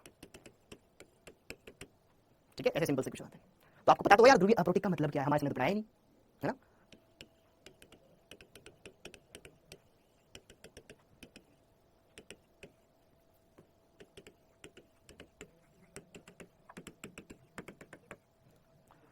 ठीक है, देखते पता चल जाएगा। पहली बात तो ध्रुवीय, तो यहाँ पे CCl4 क्या काम का है, ये तो अध्रुवीय है, इसमें हाइड्रोजन ऑक्सीजन जुड़ रहा है, ये प्रोटिक है, ऑक्सीजन से हाइड्रोजन जुड़ा हुआ है, प्रोटिक है, और यह अप्रोटिक है। एकदम सिंपल सा था ना, अभी आपको सिंपल लग रहा है, जब वहां 3 घंटे का पेपर देने बैठोगे ना बेटा, बहुत सारी चीजों में पजल हो जाओगे, इसलिए चीजों को ढंग से समझना। ऑप्शन नंबर डी, एकदम सिंपल। तो हमने विलायकों के बारे में भी पढ़ लिया, ये टॉपिक भी खत्म हो गया। अब अगला टॉपिक पढ़ेंगे, नाभिक स्नेहिता। अगला टॉपिक पढ़ेंगे नाभिक स्नेहिता, ये खत्म हो गया। अब 10-10 20 मिनट के टॉपिक सारे नाभिक स्नेहिता। अब अगला टॉपिक पढ़ेंगे नाभिक स्नेहिता। क्लियर हो गया सबका? अरे बोलो थम्स अप। नाभिक स्नेहिता, वेरी गुड। ठीक है, नाभिक स्नेहिता। ठीक है, नाभिक स्नेहिता। अब हेडिंग डाल लो, नाभिक स्नेहिता। नाभिक, और इस चैप्टर को रिवाइज करने लग जाओ। नाभिक स्नेहिता, नाभिक स्नेहिता, न्यूक्लियोफिलिसिटी। और चिंता मत करो, इसका मैं एक बार तुम्हारे लिए वन शॉट भी लेकर आ जाऊंगा जब खत्म होगा। Nucleophilicity, nucleophilicity, nucleophilicity. नाभिक स्नेहिता और क्षारीयता लगभग सिमिलर ही होती है बेटा। नाभिक Snehita, nucleophilicity, reactivity of nucleophile. ठीक है, न्यूक्लियोफिलिसिटी क्या होती है बेटा? यह नाभिक स्नेही की क्रियाशीलता होती है, मतलब कि कौन सा नाभिक स्नेही ज्यादा प्रबल होगा, कौन सा कम प्रबल होगा, दैट्स इट, इतनी सी बात है। हाँ जी, तो बात ऐसी है घर जैसी। नाभिक स्नेहिता, नाभिक स्नेही हमने शुरुआत में पढ़े थे, कोई भी इलेक्ट्रॉन धनी परमाणु या आयन या अणु नाभिक स्नेही हो सकता है। कोई भी एटम जिसके पास ऋणावेश है, ये नाभिक स्नेही हो सकता है। ये क्षार भी हो सकता है। अभी थोड़ी देर पहले हम क्षार वाले क्वेश्चन करके आए, OH- आयन, ये नाभिक स्नेही भी हो सकता है, क्षार भी हो सकता है। क्षार कब बोलूंगा? जब अपने ऋणावेश को H+ को दान करेगा, तो ये हो जाएगा मेरे लिए क्षार। अरे तो क्षार है। लेकिन मान लो किसी रासायनिक अभिक्रिया में ये कार्बन को इलेक्ट्रॉन युग्म दान करे, अरे भैया ये तो नाभिक स्नेही है रे। समझ में आया? कोई भी ऋणायन क्षार भी हो सकता है, नाभिक स्नेही भी हो सकता है, डिपेंड करता है वो किसको ले रहा है या किसके साथ जुड़ रहा है। यह OH माइनस आयन मेरे लिए बेटा क्षार का काम भी करेगा अगर ये H प्लस को इलेक्ट्रॉन युग्म दान करके एक्सेप्ट करता है। यही ऋणायन मेरा न्यूक्लियोफाइल या नाभिक स्नेही भी कहला सकता है अगर ये H प्लस के बजाय अपने इलेक्ट्रॉन युग्म को कार्बन को दे, तो ये क्षार नाभिक स्नेही कहलाएगा, न्यूक्लियोफाइल कहलाएगा। क्या इतनी बात समझ में आ रही है मेरी बात? तो हमने जितने भी नाभिक जितने भी क्षार पढ़े ना वो नाभिक स्नेही हो सकते हैं जी, बिल्कुल। क्या सारे क्वेश्चन दोबारा करने पड़ेंगे? नहीं, कुछ कुछ समझ में आ रही मेरी बात? ओके, तो अब यहाँ पे हम कुछ पॉइंट्स हैं जो बेटा देखेंगे, कंसीडर करेंगे अच्छे से। तो नाभिक स्नेहिता समझ में आया? ओके, अब यहाँ पर कुछ इसमें पॉइंट बताता हूँ कि भाई नाभिक स्नेहिता कब ज्यादा कब कम कब बढ़ेगी कब घटेगी, कुछ बातें, ठीक है? हाँ जी, तो यहाँ पर पॉइंट नंबर 1 की पॉइंट हम देखेंगे बेटा। सबसे पहला ऋणावेशित नाभिक स्नेही अपने उदासीन नाभिक स्नेही की तुलना में ज्यादा प्रबल होता है, ज्यादा क्रियाशील होता है। Negative nucleophile is strong nucleophile as compare to their parents. देखो ध्यान से, सिंपल सी बात ये है, लिखो आप मेरे साथ, ऋणावेशित नाभिक स्नेही, शॉर्ट में लिख दूं, ऋणावेशित नाभिक स्नेही अपने उदासीन नाभिक स्नेही की तुलना में अधिक क्रियाशील होता है, अधिक क्रियाशील होता है। जैसे कि देखो ध्यान से, एक लिखा मैंने H2O, अच्छा नाभिक स्नेहिता हम कंपेयर करेंगे बेटा, नाभिक स्नेहिता किसकी ज्यादा किसकी कम, हम कंपेयर करेंगे नाभिक स्नेहिता न्यूक्लियोफिलिसिटी। देखो एक H2O और मैंने एक H प्लस हटा के OH माइनस बना दिया, तो दोनों में अच्छा नाभिक स्नेही कौन? ये क्योंकि इसके पास लोन पेयर है, या ये इसके पास ऋणावेश है, कौन ज्यादा होगा? ये क्योंकि दान करके उदासीन होना चाहेगा तो पहले उदासीन है। क्या उदासीन की तुलना में ऋणावेश ज्यादा नाभिक अच्छा नाभिक स्नेही होगा? एकदम सटीक है। सेम इस तरीके से अगर मैं NH3 को देखूं, इसके पास लोन पेयर है, हाँ, अगर मान लो इससे मैंने H प्लस हटा के NH2 नेगेटिव चार्ज बना दिया, अरे भाई ये तो ऋणावेश है, उदासीन है, इसको ज्यादा जरूरत है उदासीन होने की। समझ में आया? एक है ROH एल्कोहल, इसके पास भी लोन पेयर है, ये भी नाभिक स्नेही हो सकता है, और मैंने H प्लस हटा के RO माइनस बना दिया, यहाँ ऑक्सीजन ऋणावेश, ये ज्यादा अच्छा नाभिक स्नेही होगा। तो ऋणावेशित न्यूक्लियोफाइल अपने पेरेंट न्यूक्लियोफाइल या अपने उदासीन न्यूक्लियोफाइल के कंपैरिजन में ज्यादा क्रियाशील होगा, ये ज्यादा इसको ज्यादा तलब है इसके कंपैरिजन में। नहीं मैं जाऊंगा क्या, ठंड लग भाई, ठंड लग, पहले देखने दे माहौल कैसा, फिर हम आक्रमण करेंगे। ये अभी नया नवेला भर्ती है, फौज में भर्ती हुआ है, ये पहले के सीनियर अफसर, इनको पता है सब, ये नया नवेला, अरे सर मेरे अंदर जोश है, हाउ दी जोश, हाई जोश, जा आक्रमण कर ले, तुरंत आक्रमण करेगा। ये है एकदम एक्सपीरियंस्ड, पहले आने दो, मामला आने दो सामने, फिर हम अटैक करेंगे, उस टाइप के लोग। तो ये उदासीन है, ये बहुत ज्यादा क्रियाशील। समझ में आ गई मेरी बात? Okay, done done done done. Okay, दूसरा पॉइंट, ठीक है, जिसकी EN ज्यादा उसकी नाभिक स्नेहिता कम, जिसकी EN अधिक, जिसकी EN अधिक उसकी नाभिक स्नेहिता कम। क्या ये बात समझ में आई बेटा? ठीक है, जैसे कि देखो ध्यान से, अगर मैं बात करूं नाभिक स्नेहिता या क्रियाशील नाभिक स्नेहिता, मैंने पूछा तुमसे, क्या पूछा? हाँ मैंने पूछा तुमसे, H2O एक अच्छा नाभिक स्नेही है कि NH3? ये भी दान कर सकता है, ये भी दान कर सकता है। तो हम बोलेंगे यहाँ पे ऑक्सीजन को इलेक्ट्रॉन युग्म देने पड़ेंगे, यहाँ नाइट्रोजन को देने पड़ेंगे। कौन देने में माहिर है? जिसकी विद्युतता कम, यानी कि नाइट्रोजन। समझ में आया? नाइट्रोजन एक अच्छा नाभिक स्नेही होगा क्योंकि EN तो नाइट्रोजन की कम है ऑक्सीजन की तुलना में। समझ में आया क्या बाबू? क्लियर? थर्ड, बाएं से दाएं जाने पर आवर्त में एकदम सिमिलर चीज लगेगी बहुत जगह आपको, ठीक है? आवर्त में बाएं से दाएं जाने पर, बाएं से दाएं जाने पर नाभिक स्नेहिता घटती जाती है। एकदम सिंपल है। कैसे कैसे कैसे? जैसे कि CH3 पे नेगेटिव चार्ज, NH2 पे नेगेटिव चार्ज, OH पे नेगेटिव चार्ज, F पे नेगेटिव चार्ज, कौन अच्छा नाभिक स्नेही? तो सर बाएं से दाएं जा रहे हैं, विद्युतता बढ़ रही है, नाभिक स्नेहिता घट रही है। क्षारीयता में भी तो ऐसा ही होता था, तो नाभिक स्नेहिता घटती जाएगी, इसकी सबसे ज्यादा, फिर इसकी, फिर इसकी। अरे बोलो यार बोलो, समझ में आया क्या नहीं आया? बाएं से दाएं जाने पर घटती है, ऊपर से जाने पर बढ़ती है। ध्यान। चौथा पॉइंट, वर्ग में ऊपर से नीचे जाने पर न्यूक्लियोफिलिसिटी बढ़ती है। न्यूक्लियोफिलिसिटी थोड़ा सा थ्योरेटिकल चीज चल रही है ना, थोड़ी सी रट्टा रट्टा वाली चीज चल रही है, देख लो यार, ठीक है? न्यूक्लियोफिलिसिटी बढ़ती है, ठीक है? नाभिकीय आकर्षण घटने के कारण, नाभिकीय आकर्षण घटने के कारण, समझना मेरी बात को। अब आपके मन में ये सवाल आ रहा होगा, सर क्या जैसे ही क्षारीयता का क्रम होता था, क्या वैसा ही हर जगह नाभिक स्नेहिता का क्रम होगा? जरूरी नहीं, कुछ जगह लफड़े हैं, कुछ जगह लफड़े हैं। देखो ध्यान से, वर्ग में ऊपर से जाते हैं, क्षारीय सामर्थ्य सॉरी नाभिक स्नेहिता घटती जाती है, बढ़ती जाती है, घटती थी, यहां बढ़ती जाएगी। अब देखो ध्यान से कैसे बढ़ेगी, जैसे कि नाभिक स्नेहिता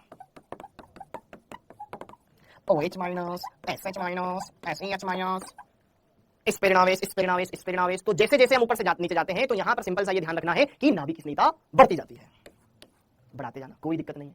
यही क्षारीयता का क्रम था, तुमने उल्टा किया था। देखो पीछे, यही जब क्षारीयता का क्रम था, यही जब क्षारीयता का OH minus SH minus ACH minus, इसकी क्षारीयता सबसे कम, इसकी क्षारीयता सबसे ज्यादा। लेकिन लेकिन देखो क्षारीय सामर्थ्य क्रम बताओ, आपने खुद ने अपने हाथों से लिखा था कि सर ये आएगा, लेकिन यहाँ पे क्या लिख रहे हैं हम कि सर कहा गया यहाँ पे ये आएगा। समझो समझो समझो समझो, कुछ कुछ दोनों में फर्क है, कुछ कुछ जगहों पे दोनों में फर्क है। समझना मेरी बात को बेटा, कुछ कुछ जगहों पर लफड़ा है, ध्यान रखना। उस लफड़े को आपने झेल लिया, मजा आ गया, ठीक है, इसलिए पहले आपको आगाह कर रहा हूँ। अब अगली बात, अच्छा ये वाला समझ में आया। एक और देखो, नाभिक स्नेहिता का, अच्छा यही क्षारीयता में उल्टा होता था। ऐसे साइड में लिखना, क्षारीयता में उल्टा क्रम, क्षारीयता में उल्टा क्रम याद रखने के हिसाब से साइड में रख लेना, ताकि तुम्हारे दिमाग में क्लिक कर जाए, अरे हाँ क्षारीयता में उल्टा होता था, ठीक है। यहाँ पे सीधा बढ़ता जाता है, कोष्टक में लिख लेना, तुम्हारे लिए मैं हिंट बोल रहा हूँ साथ के साथ, मुझे पता है कहाँ दिक्कत आती है, यहाँ भी दिक्कत आती है बेटा, ठीक है, कंफ्यूजिंग चीज है इसलिए। अगला इस तरीके से नाभिक Snehita, NH3 PH3 ASH3 SBH3, इसके पास लोन पे, इसके पास लोन पे, इसके पास लोन पे, इसके पास लोन पे।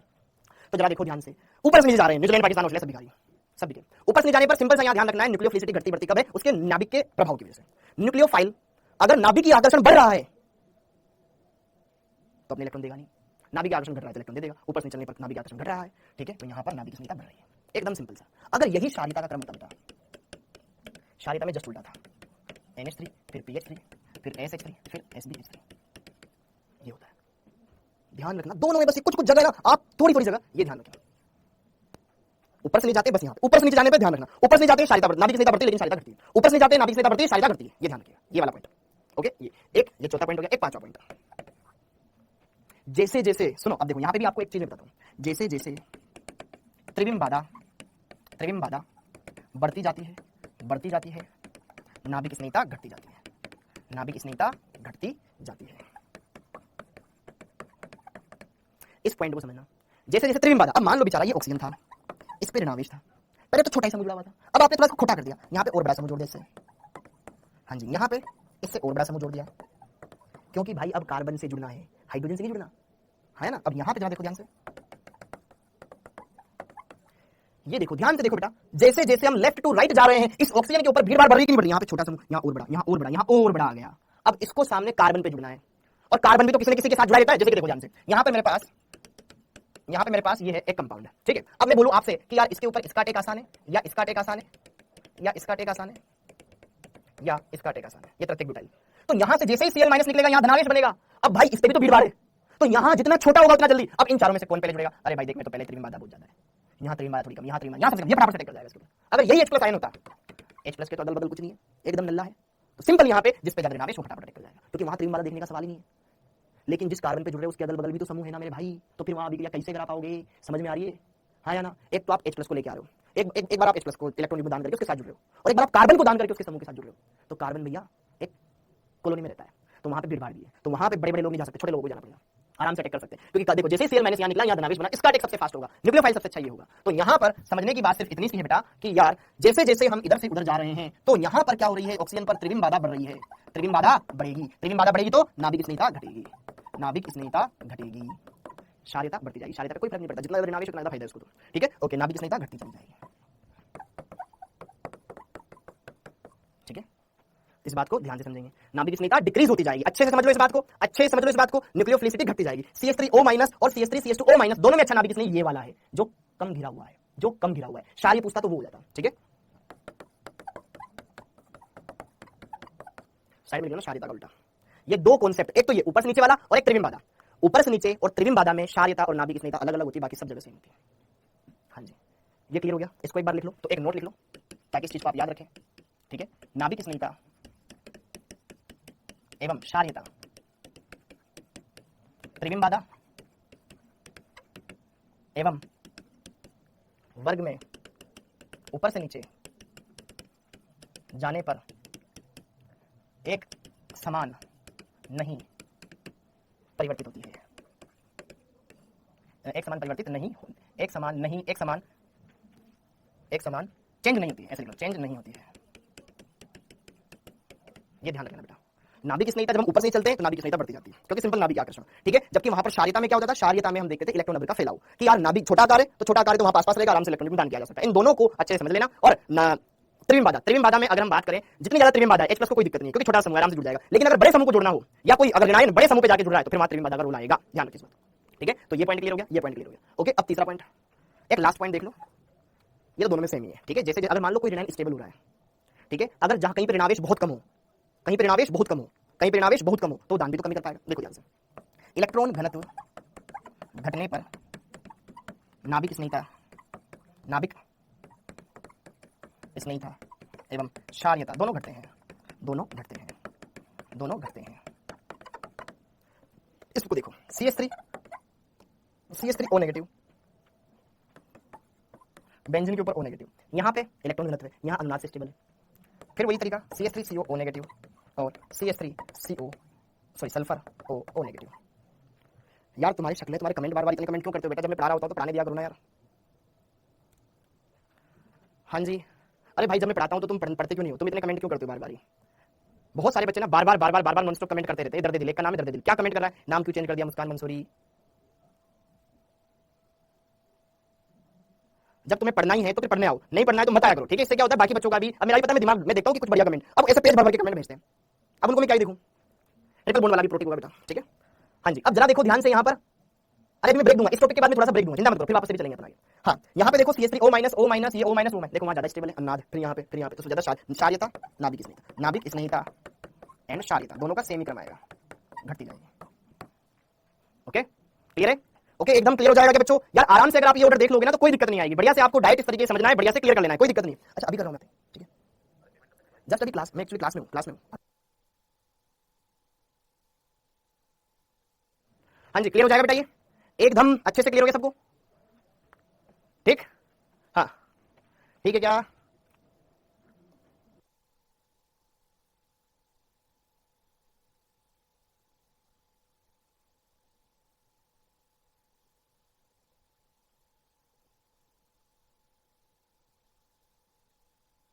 हेलो हेलो, ठीक है, अब सही है, अब सही है, अभी आवाज आ रही है मेरी? आवाज आ रही है बेटा? आवाज आ रही है? अब आवाज आ रही है? ठीक है, अब आवाज आ रही है, ठीक है ठीक है। शमा परवीन ने बोल दिया, आफरीन ने बोल दिया, आवाज आ रही है। तो देखो ध्यान से, एक बार मैं आज का ये रिवाइज करवा देता हूं। पहले सबसे पहले तो टेस्ट सिलेबस तुम्हारे जीओसी का, आईयूपीएससी का और समायोजिता का टेस्ट है, ठीक है, जो कि आपको इस संडे को देना है। आज का ये रिवाइज करवा देता हूं। पहले सबसे पहले तो टेस्ट सिलेबस तुम्हारे जीओसी का, आईयूपीएससी का और समायोजिता का टेस्ट है, ठीक है, जो कि आपको इस संडे को देना है, ठीक है? ओके, फिर सबसे पहले हमने अम्लीय सारी सामर्थ्य वाला इक्वेशन किया, एकदम सिंपल था, जितना ज्यादा उस पर अवेलेबल रहेगा उतना आसानी से वो दान कर पाएगा, ठीक है? गुआनिडीन एक अच्छा क्षार होता है, बहुत ही अच्छा, ठीक है? फिर यहाँ पर एनिलीन के अलग अलग कंपाउंड लिए मैंने, फिर यहाँ पर ये नाइट्रोजन अलग अलग जगह पे लगा के तुम्हें बताया, फिर यहाँ पर ऑर्थो इफेक्ट पढ़ाया कि ये एनिलीन है और ये ऑर्थो प्रतिस्थापी एनिलीन है, एनिलीन ज्यादा क्षारीय होती है, कारण क्या? इससे ज्यादा स्टेबल आयन बनता है, इससे कम स्टेबल आयन बनता है, इस वजह से, ठीक है? यहाँ पे नॉर्मल फिर इक्वेशन ये करवाया, ठीक है? आवाज आ रही है ना अभी तो मेरी? ओके, और यहाँ पे जरा देखो ध्यान से, कुछ क्वेश्चन आपसे करवाया, फिर यहाँ पर ये हमने इनको कंप्लीट किया, फिर विलायकों के प्रकार पढ़ाया, ध्रुवीय अध्रुवीय विलायक, ध्रुवीय विलायक, इसको अपने निपटाया, एकदम सिंपल सा था। अध्रुवीय तो एकदम सिंपल है, ध्रुवीय दो टाइप से कैटेगराइज करते हैं, ठीक है? ध्रुवीय प्रोटिक और ध्रुवीय अप्रोटिक। अब यहाँ पे जरा देखो ध्यान से, पोलर प्रोटिक में हाइड्रोजन किससे जुड़ा होता है? मोर एसिडिक से, तो वो हमने देख लिया, एकदम सिंपल। और अगर पोलर अप्रोटिक की बात की जाए, वहां हाइड्रोजन एक लेस इलेक्ट्रोनेगेटिव एटम से अटैच होता है, लाइक कार्बन, जैसे एसीटोन हो जाए, ईथर हो जाए, डीएमएस हो जाए या डीएमएफ हो जाए, इसके अंदर आ जाता है। फिर हमने देखा न्यूक्लियोफिलिसिटी नाभिक स्नेह की क्रियाशीलता, ठीक है? नाभिक स्नेह जैसे कि अगर हम देखें तो यार एक ऋणावेशित नाभिक स्नेह एक उदासीन नाभिक स्नेह की तुलना में ज्यादा प्रबल होता है, पहली बात तो ये। दूसरी बात, ओके, समान अपने उदासीन के कंपैरिजन में ध्यान रखें, ये एक उदासीन है, ये एक ऋणावेशित है, तो ऋणावेशित, अरे आवाज आ रही है बेटा? अभी आवाज आ रही है? अभी सबको आवाज आ रही है ना प्रॉपर? सबको प्रॉपर आवाज आ रही है ना? ठीक है, ओके। जो ऋणावेशित होता है अपने उदासीन की तुलना में ज्यादा ये होता है, ठीक है? ये हमने देख लिया। और जैसे जैसे विद्युतता बढ़ती है ये घटती है, ऊपर से चलने पर नाभिक स्नेहता बढ़ती है, ठीक है, जबकि क्षारीयता घटती है, ध्यान रखना, ओके? फिर अगला पॉइंट मैंने आपको क्या बताया, त्रिविम बाधा बढ़ती है तो नाभिक स्नेहता अफेक्ट होती है, क्षारीयता कोई अफेक्ट नहीं होती, ठीक है, ओके? और जो आयन स्टेबल होता जा रहा है फिर उसकी नाभिक स्नेहता और क्षारीयता दोनों घटती जाएगी, ये क्लियर हो गया? क्या ये सारी बातें समझ में आई? क्या ये सारी बातें समझ में आई? हाँ या ना? सारी बातें समझ में आई? क्या ये सारी बातें समझ में आई? अरे क्लियर? अरे कोई पेमेंट नहीं मांग रहा भाई, अरे वो ओनर का, मकान मालिक का फोन था, ठीक है? यार पेमेंट सेंड कर दो, ठीक है, ओके? तो मैंने क्लास खत्म होते भी करता हूँ। हाँ जी, तो ये सारी बातें क्लियर हो गई क्या? सारी बातें क्लियर हो गई क्या? फिजिक्स क्लास नहीं होगी बेटा, आपकी फिजिक्स क्लास 4 बजे हो चुकी है, ठीक है, ओके? तो आई होप ये सारी बातें एकदम क्लियर है, एकदम सारी बातें क्लियर है। अब हम पढ़ने वाले हैं इस चैप्टर में आसान आसान चीजें, जैसे कि देखो ध्यान से यहाँ पर अगला रासायनिक अभिक्रियाओं के प्रकार, रासायनिक अभिक्रियाओं के प्रकार, रासायनिक अभिक्रियाओं के प्रकार। हाँ जी, ब्रेक चाहिए क्या? सचिन मीना 7:40, 7 मिनट का ब्रेक है बेटा, आपके लिए सफिशिएंट है। थोड़ा बहुत खाना बाद में खा लेना, कोई दिक्कत नहीं होगा, खाना ठंडा, ठीक है? 7:40, ठीक है? एक तो रासायनिक अभिक्रियाओं के प्रकार, छोटा सा टॉपिक है, ठीक है, ताकि आपको पता चल जाए हाँ यार ये अभिक्रियाएं होती है ऑर्गेनिक केमिस्ट्री में। दूसरी चीज है एक छोटा टॉपिक कार्बोकेटाइन का रीअरेंजमेंट, ये बढ़िया टॉपिक है, ठीक है, मस्त टॉपिक है। हाँ, गुड इवनिंग बेटा, गुड इवनिंग बेटा, 9 बजे तक चलेगी आज क्लास, ठीक है? वैसे भी चलती सही, ठीक है, 9 बजे तक चलेगी, ओके? तो अब आगे बढ़ते हैं बढ़िया से सारी चीजों को, ठीक है? अब आगे बढ़े बढ़िया से अच्छे से, ओके? रासायनिक अभिक्रियाओं के प्रकार, तो जरा देखो ध्यान से, ऑर्गेनिक केमिस्ट्री में जो रासायनिक अभिक्रियाएं वो कितने प्रकार की हो सकती है उनके बारे में अगर हम बात करें तो जनरली यहाँ पर अगर हम बात करें 4 तरह की देखने को मिलेगी, ठीक है? हाँ जी, ऑर्गेनिक केमिस्ट्री के अंदर फर्स्ट होती है बेटा योगात्मक अभिक्रिया, योगात्मक अभिक्रिया, लिखो साथ के साथ योगात्मक अभिक्रिया। अंग्रेजी में इसमें बोला जाता है बेटा, अंग्रेजी में इसको बोला जाता है addition reaction, addition reaction, addition reaction, ठीक है? योगात्मक अभिक्रियाएं सबसे पहले ऑर्गेनिक केमिस्ट्री में आपको देखने को मिलेगी योगात्मक अभिक्रियाएं, ठीक है? दूसरी प्रतिस्थापन अभिक्रियाएं, प्रतिस्थापन अभिक्रियाएं, प्रतिस्थापन अभिक्रियाएं, प्रतिस्थापन अभिक्रिया, डिस्प्लेसमेंट रिएक्शन, सब्स्टिट्यूशन रिएक्शन, अंग्रेजी में बोलते हैं इसको substitution reaction, substitution reaction, substitution reaction, ठीक है। इलेक्ट्रोमैग्नेटिक प्रभाव वो भी अपन देख लेंगे, कोई दिक्कत नहीं विनेश, ठीक है, उसको भी दिखा दूंगा, कोई दिक्कत नहीं है, ठीक है। थर्ड, हाँ जी थर्ड, हाँ जी विनेश वही बता दूंगा, ठीक है, बढ़िया दिला देता हूं। हाँ जी अगला थर्ड है विलोपन अभिक्रिया। विलोपन अभिक्रिया इसको बोलते हैं बेटा इंग्लिश में elimination reaction, elimination reaction, elimination reaction, okay. हाँ जी और एक है फोर्थ, फोर्थ पुनर्विन्यास, रीअरेंजमेंट, पुनर्विन्यास, रीअरेंजमेंट। केमिस्ट्री में ऑर्गेनिक में खासकर आपको इन जनरल तीन बातों के बारे में बढ़िया सुनने को मिलेगा, या योगात्मक अभिक्रिया, प्रतिस्थापन अभिक्रिया, विलोपन अभिक्रिया और ये पुनर्विन्यास। पुनर्विन्यास अभी हम देखेंगे कार्बन में पुनर्विन्यास कैसे होता है, ठीक है, ओके। प्रयोग में कोई प्रयोग नहीं है बेटा सचिन, हाँ जी हाँ क्लियर है, हाँ जी बेटा आपके सामने आ चुका हूं, आपके सामने हेडिंग डाल लो। कोई बच्चा अगर फटाफट चला गया था मेरे बोलने पे कि भाई 5:45 पे क्लास स्टार्ट करेंगे, 7:45 पे स्टार्ट करेंगे, मैंने टाइम चेंज कर दिया था, ठीक है 7:40 कर दिया था। हाँ जी अच्छा योगेश सैनी, ओके ठीक है योगेश। हाँ योगात्मक अभिक्रिया addition reaction, substitution reaction, elimination then rearrangement. Yogesh कहां से तुम, कहां पे होगी मतलब, ठीक है, addition reaction, substitution reaction, elimination और रीअरेंजमेंट, ये क्लियर हो गया। अब वन बाय वन थोड़ा थोड़ा पढ़ेंगे, थोड़ा ज्यादा कुछ नहीं पढ़ना, थोड़ा थोड़ा। योगात्मक अभिक्रिया फर्स्ट है, योगात्मक अभिक्रिया, योगात्मक अभिक्रिया, योगात्मक अभिक्रिया एडिशन रिएक्शन बेटा तीन टाइप की होती है। योगात्मक अभिक्रिया तीन प्रकार की होती है, ठीक है, कौन कौन सी। पहली होती है मुक्त मूलक योगात्मक अभिक्रिया, फर्स्ट होती है मुक्त मूलक योगात्मक अभिक्रिया। जब अभिक्रिया के दौरान मुक्त मूलक बने और फिर वो योग करे तो मुक्त मूलक योगात्मक अभिक्रिया। इंग्लिश में बोला जाता है free radical, free radical addition reaction, addition reaction. भाई योगात्मक मतलब जुड़ेंगे तो सही जुड़ेंगे, लेकिन यहाँ पर मुक्त मूलक बनेगा। दूसरा हाँ वेरी गुड, नाभिक स्नेही और तीसरा इलेक्ट्रॉन स्नेही। दूसरा होता है इलेक्ट्रॉन स्नेही, इलेक्ट्रॉन स्नेही ये एल्किनों की बहुत खास अभिक्रिया है। इलेक्ट्रॉन स्नेही योगात्मक अभिक्रिया, योगात्मक अभिक्रिया एक में लिख लो यार, अंग्रेजी में क्या लिखा है, ठीक है। फोर्थ थर्ड सी नाभिक स्नेही, नाभिक स्नेही, नाभिक स्नेही योगात्मक अभिक्रिया। बेटा अभी मैंने 7:40 कर दिया था टाइम यार, ठीक है। जीओसी में बेटा क्षारीय अभिक्रिया तक, ठीक है, अम्ल क्षार तक, ठीक है, ये नहीं आएगा। देखो मुक्त मूलक, इलेक्ट्रॉन स्नेही, नाभिक स्नेही, तीनों योगात्मक। मुक्त मूलक योगात्मक अभिक्रिया, नाभिक स्नेही योगात्मक अभिक्रिया और इलेक्ट्रॉन स्नेही योगात्मक अभिक्रिया, तीनों इंपॉर्टेंट है। मुक्त मूलक योगात्मक, इलेक्ट्रॉन स्नेही, नाभिक स्नेही योगात्मक, तीनों इंपॉर्टेंट है, ठीक है, अच्छे से समझना है। देखो ध्यान से, नाभिक यहाँ पे रासायनिक अभिक्रियाएं चार प्रकार की होती है, योगात्मक अभिक्रिया, प्रतिस्थापन, विलोपन, पुनर्विन्यास। ऑर्गेनिक में इनके बारे में सुनेंगे पूरी ऑर्गेनिक में, ठीक है, जिसमें सबसे पहले मुक्त मूलक, फिर इलेक्ट्रॉन स्नेही, फिर थर्ड नाभिक स्नेही, बाकी पीछे योगात्मक योगात्मक तो लगी रहा है, ओके। अब सेकंड देखो प्रतिस्थापन, प्रतिस्थापन, प्रतिस्थापन अभिक्रिया जो सब्स्टिट्यूशन, ठीक है, तो योगात्मक हो गया, बस आगे मुक्त मूलक लगा दो, इलेक्ट्रॉन स्नेही लगा दो, नाभिक स्नेही लगा दो, तो योगात्मक। प्रतिस्थापन के आगे मुक्त मूलक लगा दो, योगात्मक लगा दो, इलेक्ट्रॉन स्नेही लगा दो, नाभिक स्नेही लगा दो, ठीक है, हो गया, ओके ठीक, ओके ठीक, ओके। अब थर्ड है विलोपन अभिक्रिया, विलोपन अभिक्रिया, विलोपन अभिक्रिया। देखो विलोपन अभिक्रिया एलिमिनेशन रिएक्शन, विलोपन अभिक्रिया दो तरह की होती है, एक होता है अल्फा विलोपन, एक होता है बीटा विलोपन। एक ही कार्बन से दोनों समूह हट जाए वो अल्फा विलोपन। बीटा विलोपन अगल बगल वाले से जब हटे, ठीक है, पढ़ेंगे अपन। यहाँ पे एल्किल हैलाइड की एक अभिक्रिया है जिसमें यहाँ पे यही होता है, ठीक है, पढ़ेंगे अपन। इसमें भी तीन पार्ट होते हैं, एक होता है E1, एक होता है E2, एक होता है अच्छा इसको पैरों में लिख लिया E1 E2 E1 CB, ठीक है, E1 E2 E1 CB, अच्छा E1 E2 E1 CB, E1 E2 E1 CB, ठीक है। आपके नीट में ज्यादा कुछ आता नहीं है, E1 E2 आता है, बस इनको देखेंगे बढ़िया से। E1 CB एल्डोल अभिक्रिया में आता है, जो वहां पे बता दूंगा आपको, ठीक है, ओके हाँ जी क्लियर हो गया। Alpha beta E1 E2 E1 CB, E1 E2 E1 CB, ठीक है, बस तुम्हें पता होना चाहिए हाँ यार ये होता है, ओके। फोर्थ है पुनर्विन्यास, पुनर्विन्यास में बेटा, ठीक है, फोर्थ है पुनर्विन्यास। पुनर्विन्यास वाला एकदम सिंपल है, उसमें कुछ अलग से देखना नहीं है, ठीक है, ये इतनी बात खत्म होती है, इतनी बात खत्म होती है। हाँ जी अब इतना हमने अभिक्रियाओं के बारे में जान लिया। हाँ एक इलेक्ट्रोमैग्नेटिक प्रभाव वही बता देता हूँ, छोटा सा, कोई इतना खास नहीं है, ठीक है, इलेक्ट्रोमैग्नेटिक प्रभाव बता देता हूँ। सालू सूर्यवंशी क्या हुआ बेटा, हाँ ये क्लियर हो गया, कितना सब कुछ क्लियर हो गया। अभी कुछ अल्फा विलोपन नहीं है, अल्फा विलोपन, अल्फा विलोपन, ठीक है, ओके ठीक। इसको शॉर्ट में लिख लो, ऐसा लिख लो, जब एक ही एटम से दो विन्यास में बेटा, ठीक है। फोर्थ है पुनर्विन्यास, पुनर्विन्यास वाला एकदम सिंपल है, उसमें कुछ अलग से देखना नहीं है, ठीक है, ये इतनी बात खत्म होती है, इतनी बात खत्म होती है। हाँ जी अब इतना हमने अभिक्रियाओं के बारे में जान लिया। हाँ एक इलेक्ट्रोमैग्नेटिक प्रभाव वही बता देता हूँ, छोटा सा, कोई इतना खास नहीं है, ठीक है, इलेक्ट्रोमैग्नेटिक प्रभाव बता देता हूँ। सालू सूर्यवंशी क्या हुआ बेटा, हाँ ये क्लियर हो गया, कितना सब कुछ क्लियर हो गया। अभी कुछ अल्फा विलोपन नहीं है, अल्फा विलोपन, अल्फा विलोपन, ठीक है, ओके ठीक। इसको शॉर्ट में लिख लो, ऐसा लिख लो, जब एक ही एटम से दो परमाणु अलग हो तो वो अल्फा विलोपन। बीटा में जब अगल बगल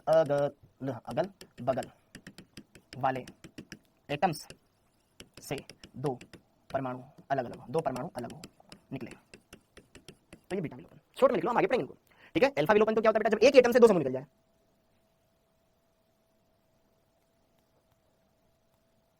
थैंक यू शालू, ओके हाँ जी। जब अल्फा विलोपन और बीटा विलोपन एकदम क्लियर, एकदम सटीक मामला, एकदम सरल है, कोई दिक्कत वाली बात नहीं है, ठीक है बेटा। पहले रटा था आपने, आप समझ रहे हो फर्क कितना है शालू जी, ओके क्लियर मामला। इसके बाद हाइड्रोकार्बन, देखो हाइड्रोकार्बन रोकेंगे पहले अपन ना 12 का टॉपिक पढ़ेंगे, क्योंकि हाइड्रोकार्बन और 12 के टॉपिक सिमिलर है, ठीक है, तो अपन हेलोजन स्टार्ट करेंगे इसके बाद, ठीक है, हाइड्रोकार्बन को रोकेंगे। ठीक, इतना क्लियर हो गया मामला, ये निपटा लिया। अब हाँ, एक हेडिंग डाल लो, वो इलेक्ट्रोमैग्नेटिक प्रभाव जो रह गया था उसको निपटा लेते हैं। इलेक्ट्रोमैग्नेटिक प्रभाव, इलेक्ट्रोमैग्नेटिक प्रभाव देखो एकदम फर्जी है। इलेक्ट्रोमैग्नेटिक प्रभाव भी दो तरह का होता है। पहली बात तो इसमें लिखो, यह एक अस्थायी प्रभाव होता है, अस्थायी प्रभाव है। यह एक, देखते हैं बेटा दीपक, हाँ जी, यह एक अस्थायी प्रभाव है। इसके प्रकार देखो, दो प्रकार होते हैं। एक होता है प्लस ई प्रभाव, देखो क्या है प्लस ई प्रभाव, क्या है, ठीक है, प्लस ई प्रभाव समझना। जब क्रियाधार अणु में जिस दिशा में इलेक्ट्रॉनों का विस्थानीकरण हो उसी पर आक्रमणकारी अभिकर्मक जुड़े तो इसे प्लस ई प्रभाव कहा जाता है। एकदम फर्जी है, प्लस ई प्रभाव कहते हैं। मैं बताता तो भी कर लेते हैं। देखो ध्यान से मेरी बात को समझो। मैंने लिया उदाहरण CH3 CH double bond CH2, यहां पर आया H+ आयन, देखना ध्यान से, यहां पर आया H+ आयन, ये एक एल्कीन है, एल्कीन के ऊपर H+ आयन का योग हो रहा है। H+ आयन आक्रमणकारी अभिकर्मक है जो तड़प रहा है इसके ऊपर अटैक करने को। तो सुनो मेरी बात, सुनो ध्यान से, समझ पा रहे हो मेरी बातों को? हाँ जी, अब जरा देखो ध्यान से, ये जो पाई बंद है, ये पाई बंद आगे चल करके हम मार्कोनिकोव का नियम पढ़ेंगे बेटा, ठीक है, मार्कोनिकोव का नियम पढ़ेंगे। यह पाई बंद उधर शिफ्ट होगा जिधर ज्यादा हाइड्रोजन है, यह पाई बंद इधर भी शिफ्ट हो सकता है, इधर भी, लेकिन इधर ज्यादा हाइड्रोजन, ये पाई बंद इधर शिफ्ट होगा। जिस दिशा में पाई बंद गया उसी एटम पर आक्रमणकारी ने अटैक किया, इतनी सी बात है। जिस दिशा में पाई इलेक्ट्रॉन शिफ्ट हुए उसी पर आक्रमणकारी ने अटैक किया, ठीक है, किया, यही आपका प्लस ई प्रभाव। बाकी उत्पाद क्या बन रहा है वो बात की बात है, पहले इतना समझ लो, अभी क्लियर होगी तो ही लगता है, ठीक है, ओके, ये है प्लस ई प्रभाव। जिस दिशा में इलेक्ट्रॉन फ्लो है उसी पर अटैक कर रहा है, ये है प्लस ई प्रभाव। तो इसे प्लस ई प्रभाव कहते हैं बेटा, तो इसे प्लस ई प्रभाव कहते हैं, ये लिखा है मार्कोनिकोव नियम, आगे हम पढ़ेंगे, ठीक है, ओके। ये एक लेयर अब भी माइनस ई प्रभाव, ये एक लेयर अब भी माइनस ई प्रभाव, ठीक है। यदि क्रियाधार में, जब क्रियाधार अणु में दिशा, अरे ये क्या लिखा है मैंने, जब क्रियाधार अणु में इलेक्ट्रॉनों, ये गलत लिखा है ना मैंने यहाँ पे, जब क्रियाधार अणु में इलेक्ट्रॉनों के विस्थानीकरण की दिशा, अरे यार, जब क्रियाधार अणु में दिशा में इलेक्ट्रॉनों विस्थानीकरण हो उसी पर आक्रमणकारी, जिस दिशा में, हाँ जिस दिशा में, यहाँ आएगा ना जिस, हाँ जिस आएगा यहाँ पर, ठीक है, ओके। हाँ, यदि क्रियाधार अणु में जिस दिशा में इलेक्ट्रॉनों का विस्थानीकरण हो उसके विपरीत आक्रमणकारी अभिकर्मक का आक्रमण हो तो इसे माइनस ई प्रभाव कहते हैं, ई प्रभाव कहते हैं। पेज ही भरवाना और क्या कर रहा हूं इसको, ठीक है, ओके। देखो ध्यान से, जैसे कीटोन हो गए, कार्बोनिल यौगिक हो गए, उसमें जैसे कि साइनाइड अटैक करता है बेटा, अभी आपको ज्यादा नहीं देखना है, देखो ध्यान से, जैसे CO पर साइनाइड अटैक करता है तो यहां पर अभिक्रिया कैसे होगी, सुनो, कार्बन ऑक्सीजन के बीच में पाई बंद है, ऑक्सीजन की विद्युलता ज्यादा है, पाई बंद तो इधर ही जाएगा। अब धनावेश किधर बन रहा है, इधर, तो ये इधर आक्रमण करेगा। तो जिस दिशा में पाई बंद की शिफ्टिंग हुई उसके अपोजिट डायरेक्शन में इलेक्ट्रॉन आक्रमणकारी अभिकर्मक ने आक्रमण किया है। समझो, क्या मेरी बात समझ में आ रही? जिस डायरेक्शन में पाई इलेक्ट्रॉन शिफ्ट हो रहे हैं उसके अपोजिट डायरेक्शन में अटैक हो रहा है, ये माइनस ई प्रभाव, ठीक है, ओके, दैट्स इट। तो देखो, जिस दिशा में इलेक्ट्रॉन जाए वहीं पर आक्रमणकारी अभिकर्मक जुड़े, ये प्लस ई। जिस दिशा में इलेक्ट्रॉन जाए उसके अपोजिट डायरेक्शन में आक्रमणकारी अभिकर्मक अटैक करे, ये माइनस, इतना सा और कुछ नहीं, ठीक है। अब ये क्लियर हो गया, ये भी पढ़ लिया हमने, चलो ठीक है, ये भी हो ही गया। अब अगला पढ़ाओ, इस चैप्टर का अगला पढ़ाओ है आपका कार्बोधनाइन में पुनर्विन्यास, जो कि लास्ट टॉपिक है। हाँ जी, लास्ट टॉपिक है, हाँ, कार्बोधनाइन में पुनर्विन्यास, कार्बोधनाइन में पुनर्विन्यास,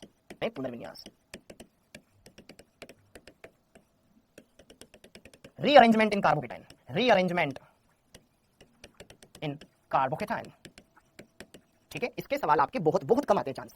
हाँ, चला गया होता बेटा, मैंने सनी ऑलरेडी बहुत पहले बता दिया था, लेकिन कुछ चीजें मैं बता दूंगा, ठीक है, कोई दिक्कत नहीं। हाँ जी, मैंने देखे तुम्हारे वैसे क्वेश्चन ही नहीं है तो फिर इतना कोई ज्यादा जोर नहीं है।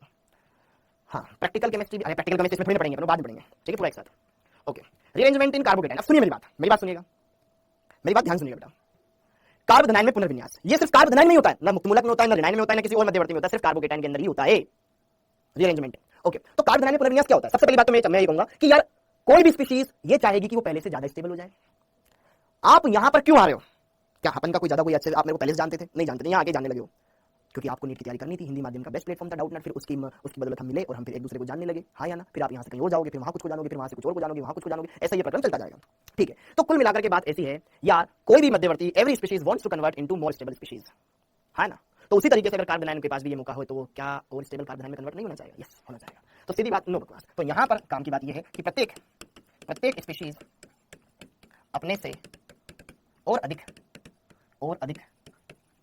स्थायी अवस्था में परिवर्तित होना चाहता है, परिवर्तित होने का प्रयास करती है। ठीक है, बहुत ज्ञान की बात। सीधे देखो यहाँ पर कार्बोधनायन का स्थायित्व, कार्बोधनायन का स्थायित्व। हमको मालूम है कि 3 डिग्री कार्बोकेटाइन ज्यादा स्टेबल होता है as compare to 2 degree carbocation, as compare to 1 degree carbocation, yes और नो। और मेथिल तो सबसे लीस्ट स्टेबल होता है, हाँ या ना। जो कार्बोकेटाइन होता है, अरे सब कुछ ऊपर से जा रहा है, कहां जा रहा है, एकदम से अभी तो कुछ मैंने पढ़ाया नहीं है, हाँ ना। जरा देखो ध्यान से, हमने पढ़ा था कि 3 डिग्री कार्बोकेटाइन ज्यादा स्टेबल होता है 2 डिग्री से, 1 डिग्री से। अगर किसी अभिक्रिया कारक में, अगर किसी अभिकर्मक में ऐसा कार्बोधनायन बने जिसके अंदर पॉसिबिलिटी हो कि और ज्यादा स्टेबल में कन्वर्ट हो सकता है, तो होगा।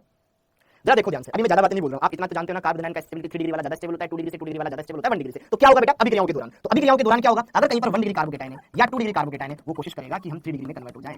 यही है रीअरेंजमेंट, 1 डिग्री और 2 डिग्री कार्बोकेटाइन कोशिश करेगा 3 डिग्री में कन्वर्ट हो जाए, यही है रीअरेंजमेंट।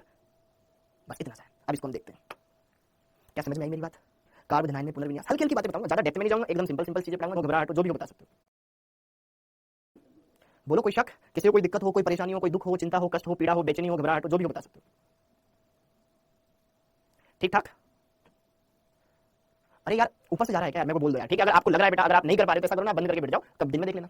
देखो ध्यान से सुनो, मेरा तो मकसद ये है आज इस क्लास का, इस टॉपिक को फिनिश करने का। लेकिन अगर बाई चांस मान लो किसी की दिमाग की मानसिक क्षमता धीरे धीरे खत्म होती जा रही है, तो वो बंद करके कल देख लेना, कोई दिक्कत नहीं, ठीक है? सुबह देख लेना, ठीक है? अगर किसी को परेशानी हो, जबरदस्ती नहीं है किसी के साथ, एक का सर मेरे को समझ में नहीं आ रहा, फिर एक का मैसेज आता है कि सर समझ में तो हमको भी नहीं आ रहा, लेकिन हम बोल नहीं रहे, कुछ आया, ठीक है? तो अगर किसी के साथ ऐसा है तो जोर जबरदस्ती नहीं है, ये आपका मोबाइल है, आपके मोबाइल में आप मुझे देख रहे हो, तो अगर आपको लगता है कि सब धीरे धीरे ऊपर से जा रहा है, थोड़ा सा आप रेस्ट लेकर के या फिर कल देख लेना, कोई दिक्कत नहीं, ठीक है? ये आपकी चॉइस है। हाँ जी, तो अभी इतना देख लिया बेटा, ओके, इतना देख लिया। अब यहाँ पे जरा देखो ध्यान से कि यार 1 डिग्री कार्बोकेटाइन 2 डिग्री कार्बोकेटाइन के पास अगर पॉसिबिलिटी हो 3 डिग्री में जाने की, तो जाना चाहिए, ओके ओके। तो अब जैसे कि देखो ध्यान से, मतलब मध्यवर्ती पहले रीअरेंज होगा, फिर जाकर के उत्पाद में कन्वर्ट होगा, मध्यवर्ती में पहले रीअरेंजमेंट होगा, देन फिर फाइनल प्रोडक्ट वो बनाएगा। जैसे कि देखो ध्यान से, हाँ एक पॉइंट लिखना, कार्बोधनायन हाइड्राइड H- आयन, ये क्या है? हाइड्राइड आयन, कार्बोधनायन H- आयन के H- आयन के शिफ्टिंग मतलब पलायन, शिफ्टिंग के द्वारा पुनर्विन्यासित होता है, पुनर्विन्यासित होता है। जैसे कि उदाहरण के तौर पे मैं आपको बताता हूं, एकदम सिंपल सा पहला उदाहरण के तौर पे मैं समझाऊंगा। हाँ जी, अब बेटा हम धीरे धीरे ऑर्गेनिक की तरफ शिफ्ट हो रहे हैं, तो अच्छे से देखना, सारी बातें क्लियर करना, अच्छे से समझते जाना। हाँ।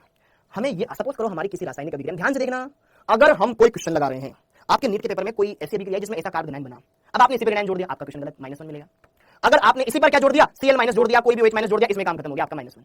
क्यों? इस कार्बोधनायन के पास चांस है कि इस पे आ सके, क्योंकि इसके पास जस्ट वाला जो कार्बन है 2 डिग्री है। समझ में आया कि नहीं आया? अरे मेरे भाइयों, ये 1 डिग्री कार्बन है जिस पर धनावेश है, हाँ ना। इसको स्टेबल कार्बोधनायन में अगर हम कन्वर्ट करेंगे तो कैसे करेंगे?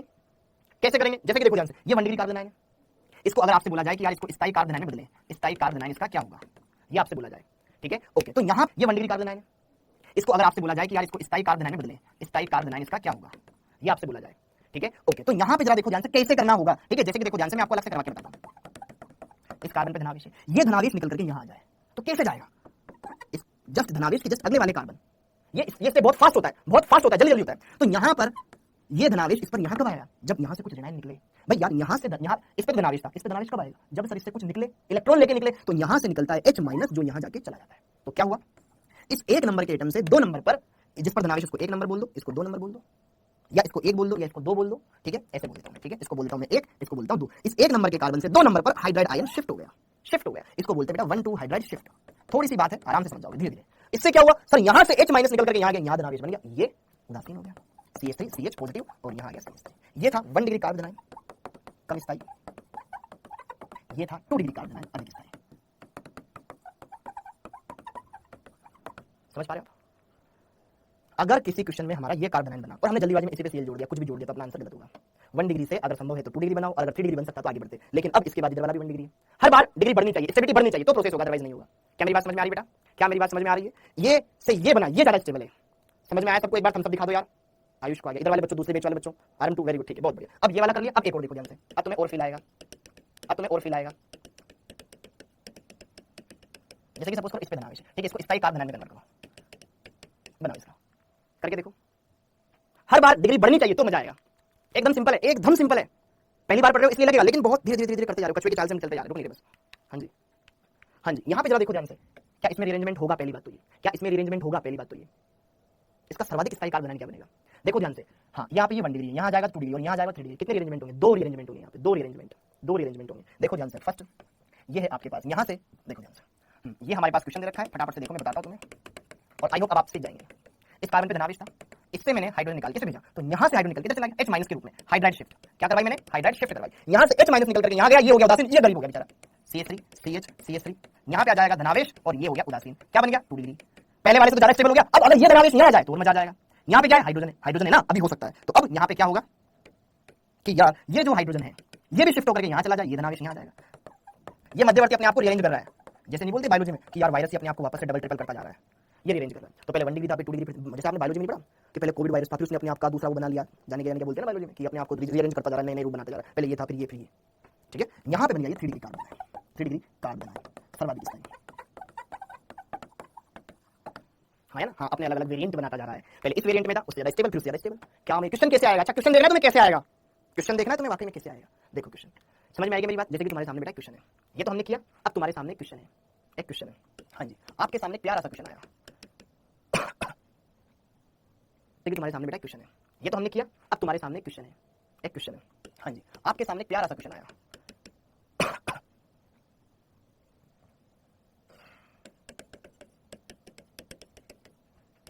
इसके ऊपर HI का योग हुआ, मुख्य उत्पाद क्या होगा? ऑप्शन नंबर ए,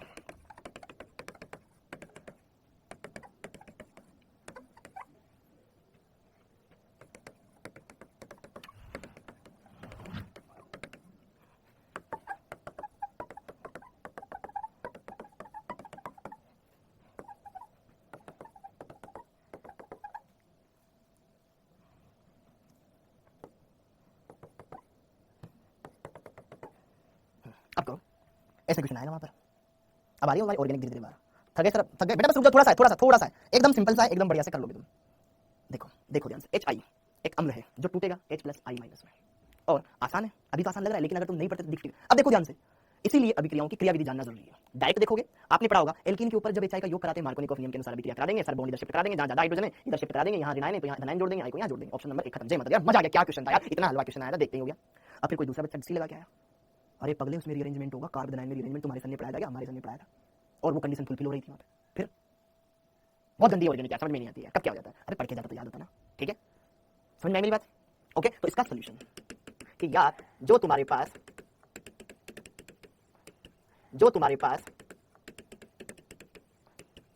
इस अभिक्रिया में सबसे पहले होता क्या है? जो H+ आयन होता है बेटा, सबसे पहले वो अटैक करता है, HI में से H+ आयन निकलता है। देखो H+ आयन, देखो अच्छा सबसे पहले मेरे को बताओ, एल्कीन नाभिक किस नहीं होती है कि इलेक्ट्रॉनिक नहीं होती है? सबसे पहले तुम्हें पढ़ाया, मैंने तुम्हें पढ़ाया है, तुमसे मैं उम्मीद करता हूं ये एल्कीन है, कोई शक नहीं है। ये नाभिक किस नहीं है कि इलेक्ट्रॉनिक नहीं है? सब बताओ, देखता हूं किसको कितना याद है। एल्कीन नाभिक किस नहीं है, इलेक्ट्रॉनिक नहीं है, किसको देखते कितना पता है? इलेक्ट्रॉनिक्स नहीं, मेरे बेटे इलेक्ट्रॉनिक्स नहीं। रंजीत, शिवी, अबे नाभिक किस नहीं है? लिखवाया नहीं था? जिनके पास ऋणावेश हो, जिनके पास लोन पेयर हो, या जो पाई इलेक्ट्रॉन रखते हैं वो नाभिक किस नहीं कहलाते हैं? पाई इलेक्ट्रॉन सिस्टम, बेंजीन हुआ, एल्कीन हुई, एल्काइन हुई, ये सब नाभिक किस नहीं है? कुछ तो लिहाज रखो यार। हाँ जी, यहाँ पे ये नाभिक किस नहीं है, तो ये अमीर इस पे जुड़ेगा कौन? गरीब। इन दोनों में गरीब कौन है? ये पहले H+ जुड़ेगा, नहीं कि I-। समझ में आया? हाँ जी, तो यहाँ पर H+ आयन निकलता है। अब हम आगे पढ़ेंगे, ठीक है, आगे पढ़ेंगे मार्कोनिकोव का नियम। मार्कोनिकोव का नियम ये बोलता है कि जब एल्कीन के ऊपर किसी इलेक्ट्रॉनिक नहीं का योग होता है, H+ इलेक्ट्रॉनिक नहीं, ये नाभिक किस नहीं, इलेक्ट्रॉनिक नहीं, नाभिक किस नहीं, तभी तो अभिक्रिया कर रहे हैं, एक के पास एक को चाहिए, तो इसका पाई इलेक्ट्रॉन इधर शिफ्ट होता है, यहाँ ऋणावेश, फिर इस पे जुड़ता है, तो ये अभिक्रिया की क्रियाविधि आगे चल पड़ी। चलती का नाम गाड़ी, यहाँ पे आएगा धनावेश, यहाँ जुड़ गया CH2 से HCH3 बन गया। क्या मेरी बात समझ में आ रही है? क्या क्लियर है क्या मेरे भाइयों? ये बन गया, ये बना तुम्हारा 2 डिग्री कार्ब धनायन, और तुमने यहीं पे जोड़ दिया I- को, तुम्हारा खेल खत्म, तुम्हारे मिला -1। अरे बाबू, यह कार्ब धनायन यहाँ पे आ जाता तो ज्यादा स्टेबल होता। हर स्टेप के बाद अगर मान लो ये अगले वाले कार्बन पे होता है, ये समूह फिर नहीं होता रीअरेंजमेंट, हर स्टेप के बाद रीअरेंजमेंट बढ़ना चाहिए। ठीक है मेरे भाई, समझ में आया सबको? तो अब यहाँ पर क्या होगा? रीअरेंजमेंट होगा, रीअरेंजमेंट होगा। कैसे होगा कि यार तेरा जो H है ना मुझको दे दे यार, यहाँ से ऐसा कर हाइड्राइड शिफ्ट करवा ले, तेरे पे धनावेश बना ले, H- को मेरे को दे दे, यहाँ पर होगी बेटा हाइड्राइड शिफ्ट। ठीक है, ओके, तो यहाँ पे का बन जाएगा बेटा, धनावेश बन जाएगा, यह CH3, यह CH2 हो जाएगा, यह C। अब ये खुद गरीब हो गया। अब I- की बारी, देख तूने मेरे गरीब आदमी की मदद करी, उसके चक्कर में तू खुद गरीब हो गया, अब मैं तेरी मदद करूंगा। I-। ये गरीब हो गया, इलेक्ट्रॉनिक्स नहीं, ये अमीर, नाभिक नहीं, खट देने मार देना, जुड़ गया ये। क्या मेरी बात समझ में आई? क्या ये होगा आपका मुख्य उत्पाद, मेजर प्रोडक्ट। क्या ये बात समझ में आई क्या बच्चों? तो correct answer should be option number 3, Rinki आके पापा। ठीक है, ओके, हाँ जी, क्लियर हो गया बेटा, एकदम समझ में आया सबको? तो अच्छा लग रहा है आपको ऑर्गेनिक? देखो ऐसे घूमते घूमते घूमते उड़ता ही फिरूं इन हवाओं में कहीं। समझ में आ गया? एकदम सिंपल है बेटा organic, don't panic, it's organic. बस बेस को मजबूत बनाए रखो, सब बढ़िया। ठीक है, तो आप कार्ब बनाने में दिक्कत कोई एतराज ही नहीं होना चाहिए। समझ में आया कि नहीं आया? समझ में आया कि नहीं? एकदम सिंपल है, एकदम सरल है, मक्खन है, done done done. Okay, carb धनायन में पुनर्विन्यास हो सकता है। अब इसमें एक और छोटा सा टॉपिक, वलय खुल भी सकती है, जैसे कि देखो ध्यान से, वलय प्रसार। कार्ब धनायन में पुनर्विन्यास होने से वलय का प्रसार भी होता है। ठीक है, लेकिन ये तुम्हारा इतना इंपॉर्टेंट नहीं है, तो इसको मैं नहीं बताऊंगा। ठीक है, okay, ring expansion, ring compression ये भी होता है। ठीक है, जो अपने इंपॉर्टेंट नहीं है। ठीक है, उसके बारे में अगर कोई क्वेश्चन दिखता है तो करेंगे, अदरवाइज नहीं करेंगे। ठीक है, तो कार्ब धनायन में पुनर्विन्यास होता है। ठीक है, रिंग एक्सपेंशन, रिंग कॉन्ट्रैक्शन भी होता है, लेकिन वो अपने लिए इतना इंपॉर्टेंट नहीं है, तो उसके लिए अपन ज्यादा आगे बढ़ेंगे नहीं। ठीक, तो इतना क्लियर हो गया बेटा? तो रीअरेंजमेंट इन कार्बोकेटाइन अगर ये आपको दे रखा हो तो आप डेफिनेटली इस बात पर अमल करके आराम से रीअरेंजमेंट करवा सकते हैं, एकदम मक्खन मक्खन। है ना? बोलो, क्लियर है मेरी बात? बहुत बढ़िया। अब अगली बात, अब अगली बात, अब अगली बात। ठीक है, अगली बात क्या? ये खत्म हो गया। अब इसके बाद इसमें है चलाव योता। जो चलाव योता, एक बार मैं आपको चलाव योता की समझ बताता हूँ। चलाव योता लिखना मत, ठीक है? चलाव योता, देखो ध्यान से, चलाव योता खत्म खत्म खत्म खत्म। देखो ध्यान से, अब चलाव योता, चलाव योता के अंदर हमने क्या पढ़ा था कि यार यौगिक के अंदर एक इलेक्ट्रॉन आकर्षी समूह होना चाहिए। तो मैं आपको चलाव योता की समझ बताता हूँ। चलाव योता लिखना मत, ठीक है? चलाव योता, देखो ध्यान से, चलाव योता खत्म खत्म खत्म खत्म। देखो ध्यान से, अब चलाव योता, चलाव योता के अंदर हमने क्या पढ़ा था कि यार यौगिक के अंदर एक इलेक्ट्रॉन आकर्षी समूह होना चाहिए। तो चलाव योता हो सकती है। और दूसरी बात, उस आकर्षी समूह से अल्फा कार्बन पर एटलीस्ट एक अल्फा हाइड्रोजन होना चाहिए, तो चलाव योता हो सकती है। ओके, चलाव योता कीटोइनोल, यह कीटो रूप। अब चलाव योता के अंदर क्या होता था? यह बॉन्ड जैसे इधर शिफ्ट होता था, यहाँ था धनावेश CH बंद शिफ्ट होकर इधर आ जाएगा, H इसमें कन्वर्ट हो जाता था, यहाँ पे आ जाता था O पे जुड़ जाएगा H, और यहाँ पे बन जाता था डबल बॉन्ड, तो इन प्लस ओल इनोल बन जाता था। ठीक है, तो कीटोइनोल चलाव योता ये बन जाती थी। जनरली आपके कीटो रूप इनोल से ज्यादा स्टेबल होता है, हम सब ये जानते हैं। ठीक है, और ये कन्वर्जन अम्लीय अथवा क्षारीय माध्यम में होता है। ठीक है, ओके, और जनरली कीटो रूप ज्यादा स्टेबल होता है इनोल से। कुछ केस में इनोल की मात्रा ज्यादा पाई गई है कीटो की तुलना में। वो कब होती है? जब उसमें एरोमेटिक आ जाए, या H बॉन्डिंग आ जाए, या फिर क्या आ जाए उसमें एक्सटेंडेड कॉन्जुगेशन आ जाए, तो हो जाएगा। सर कार्बन ज्यादा इलेक्ट्रोनेगेटिव है, या इससे अपने कार्बन में कैसे पॉजिटिव लगता है? कहां लग रहा है मेरे भाई? अरे देख ध्यान से, सुन सुन सुन, बिल्कुल बिल्कुल सही फरमाया आपने। देखो ध्यान से, देख देख देख देख देख देख देख देख, देखो ये जो रीअरेंजमेंट वाला प्रोसेस होता है ना बेटा, बहुत ही फास्ट होता है। हम चाहते, देखो ध्यान, इस अभिक्रिया में हमें उत्पाद ये वाला मिलना चाहिए था, यहीं पर आयोडीन जुड़ जाता और वही प्रोडक्ट बनना चाहिए था, लेकिन फाइनल जो कंपाउंड है वो ये बना। ठीक है, हमने केमिकली रिएक्शन करवाई इनके साथ साथ, और जब फाइनल कंपाउंड को देखा तो ये ना वो ना मिलकर के ये मिला, इसकी प्रतिशत मात्रा ज्यादा प्राप्त हुई। अब उस चीज को कैसे एक्सप्लेन करें? हम केमिस्ट्री में प्रैक्टिकल करते हैं। प्रैक्टिकल किया, अब प्रैक्टिकल की हम फिर थ्योरी बनाते हैं कि हमने ऐसा ऐसा देखा। फिर से बता रहा हूं मैं, हम पहले क्या करते हैं? प्रैक्टिकल करते हैं। क्रियाविधि के आधार पर उत्पाद बनाते हैं या उत्पाद के आधार पर क्रियाविधि बनाते हैं? बताओ। हम उत्पाद के आधार पर क्रियाविधि बताते हैं, न कि क्रियाविधि के आधार पर उत्पाद बनाते हैं। इस बात को ध्यान रखना बेटा। तो यहाँ पे जब हमारे पास अभिक्रिया हो रही थी, तो अभिक्रिया में हमारे को ये वाला कार्ब उत्पाद में ये मिला। अब इसको स्टेबल बताना है यार, आना तो ये चाहिए था। अब ऐसा क्या, ये धनायन इस पे कब आएगा? यहाँ पे जब यहाँ से H माइनस निकल के यहाँ जाए, तभी पॉसिबल है। जब ये धनायन इधर शिफ्ट हो सकता है, तो बेटा ये वाली बात थी यहाँ पे। ठीक है, ये इसमें कन्वर्ट हो जाएगा, ये फाइनल प्रोडक्ट मिल जाएगा। और चलाव योता में बेटा इतना ज्यादा कुछ हार्ड टॉपिक आपके है नहीं, कोई यहाँ पर वो नहीं है, क्या मैं बोलूँ, रिएक्शन मैकेनिज्म वाला पार्ट तुम्हारे इसमें है नहीं ज्यादा, तो इसमें ज्यादा आपको गौर करने की जरूरत है नहीं। अब हम इसके बाद ये पार्ट क्लियर हो गया बेटा। अच्छा, कल देखिए, देखता हूँ मैं, खुला हुआ है कल।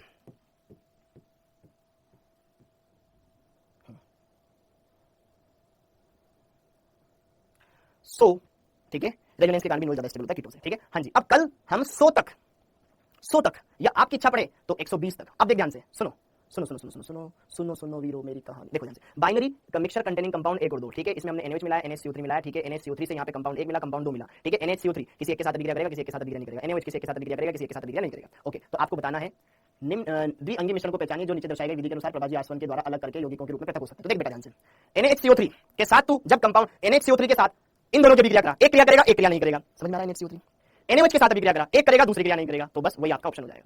ठीक है, मैंने आपको बताया था ना कि यार NHCO3 के साथ कौन CO2 गैस उत्सर्जित करेगा, एक कर रहा है, दूसरा नहीं कर रहा है, हो गया डिफरेंशिएशन। ठीक है, उस तरीके से आपको करना है और आंसर देखना है। तो 104 क्वेश्चन है, तो 104 क्वेश्चन तक हम डिस्कस करेंगे। अगली क्लास में हम क्या करेंगे बेटा? 104 तक के क्वेश्चन डिस्कस करेंगे, 50 से लेकर के 104 तक। आप इनको ट्राई करके आइएगा, बढ़िया से लगा के आइएगा, कोई दिक्कत नहीं है, कोई भी क्वेश्चन आपसे छूटा नहीं। अब देखो ध्यान से, क्या फर्जी क्वेश्चन 104 नंबर का, इसमें अनुनाद है, इसमें अनुनाद है, इसमें अनुनाद नहीं है, 3 1 2 3 1 2 ऑप्शन नंबर 4 कर सकते हो आप, है ना?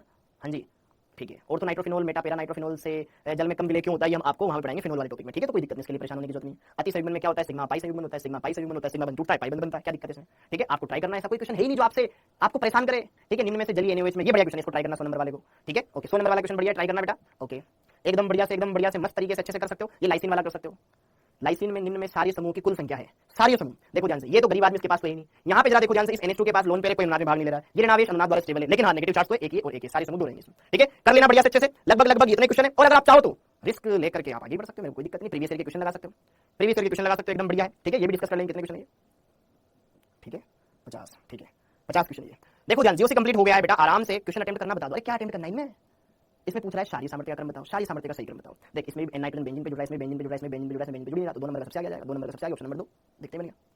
ठीक है, आराम से सारी बातें क्लियर कर सकते हो, ऐसा कोई नहीं है जो आपसे ना बने। ठीक, ओके, -I प्रभाव का क्रम बताओ। ना फरहान, ना ऋतिक, ना हिलाल, ना ओमपुरी, कौन सूफियाना डांस करता है, फादर कलेक्टर, ब्रदर इंस्पेक्टर, कोरा एक कोली था, ठीक है, आइन बेंजी डबल जामत होगी, एकदम सिंपल है, बढ़िया से कर सकते हो, कोई भी ऐसा क्वेश्चन नहीं है, शारीरिक सामर्थ्य का बढ़ता क्रम है। अरे भैया क्या फर्जी बात है, CS देता है, इसमें कोई नहीं दे रहा, इसमें खींच रहा है तो देगा, फिर ये 3 1 2 3 सबसे आगे, फिर 1 2 ऑप्शन नंबर 4, एकदम सिंपल सा क्वेश्चन है, करोगे, तुम्हारा कॉन्फिडेंस बढ़ा रहा हूं मैं, तुम्हारा कॉन्फिडेंस बढ़ा रहा हूं, तुम कर सकते हो, ठीक है। तो आराम से क्वेश्चन लगाओ बेटा, एक्सरसाइज 1 एक्सरसाइज 2 डिस्कस करेंगे, ट्राई करना, मोस्टली क्वेश्चन आप कर पाओ। थैंक यू, जय हिंद।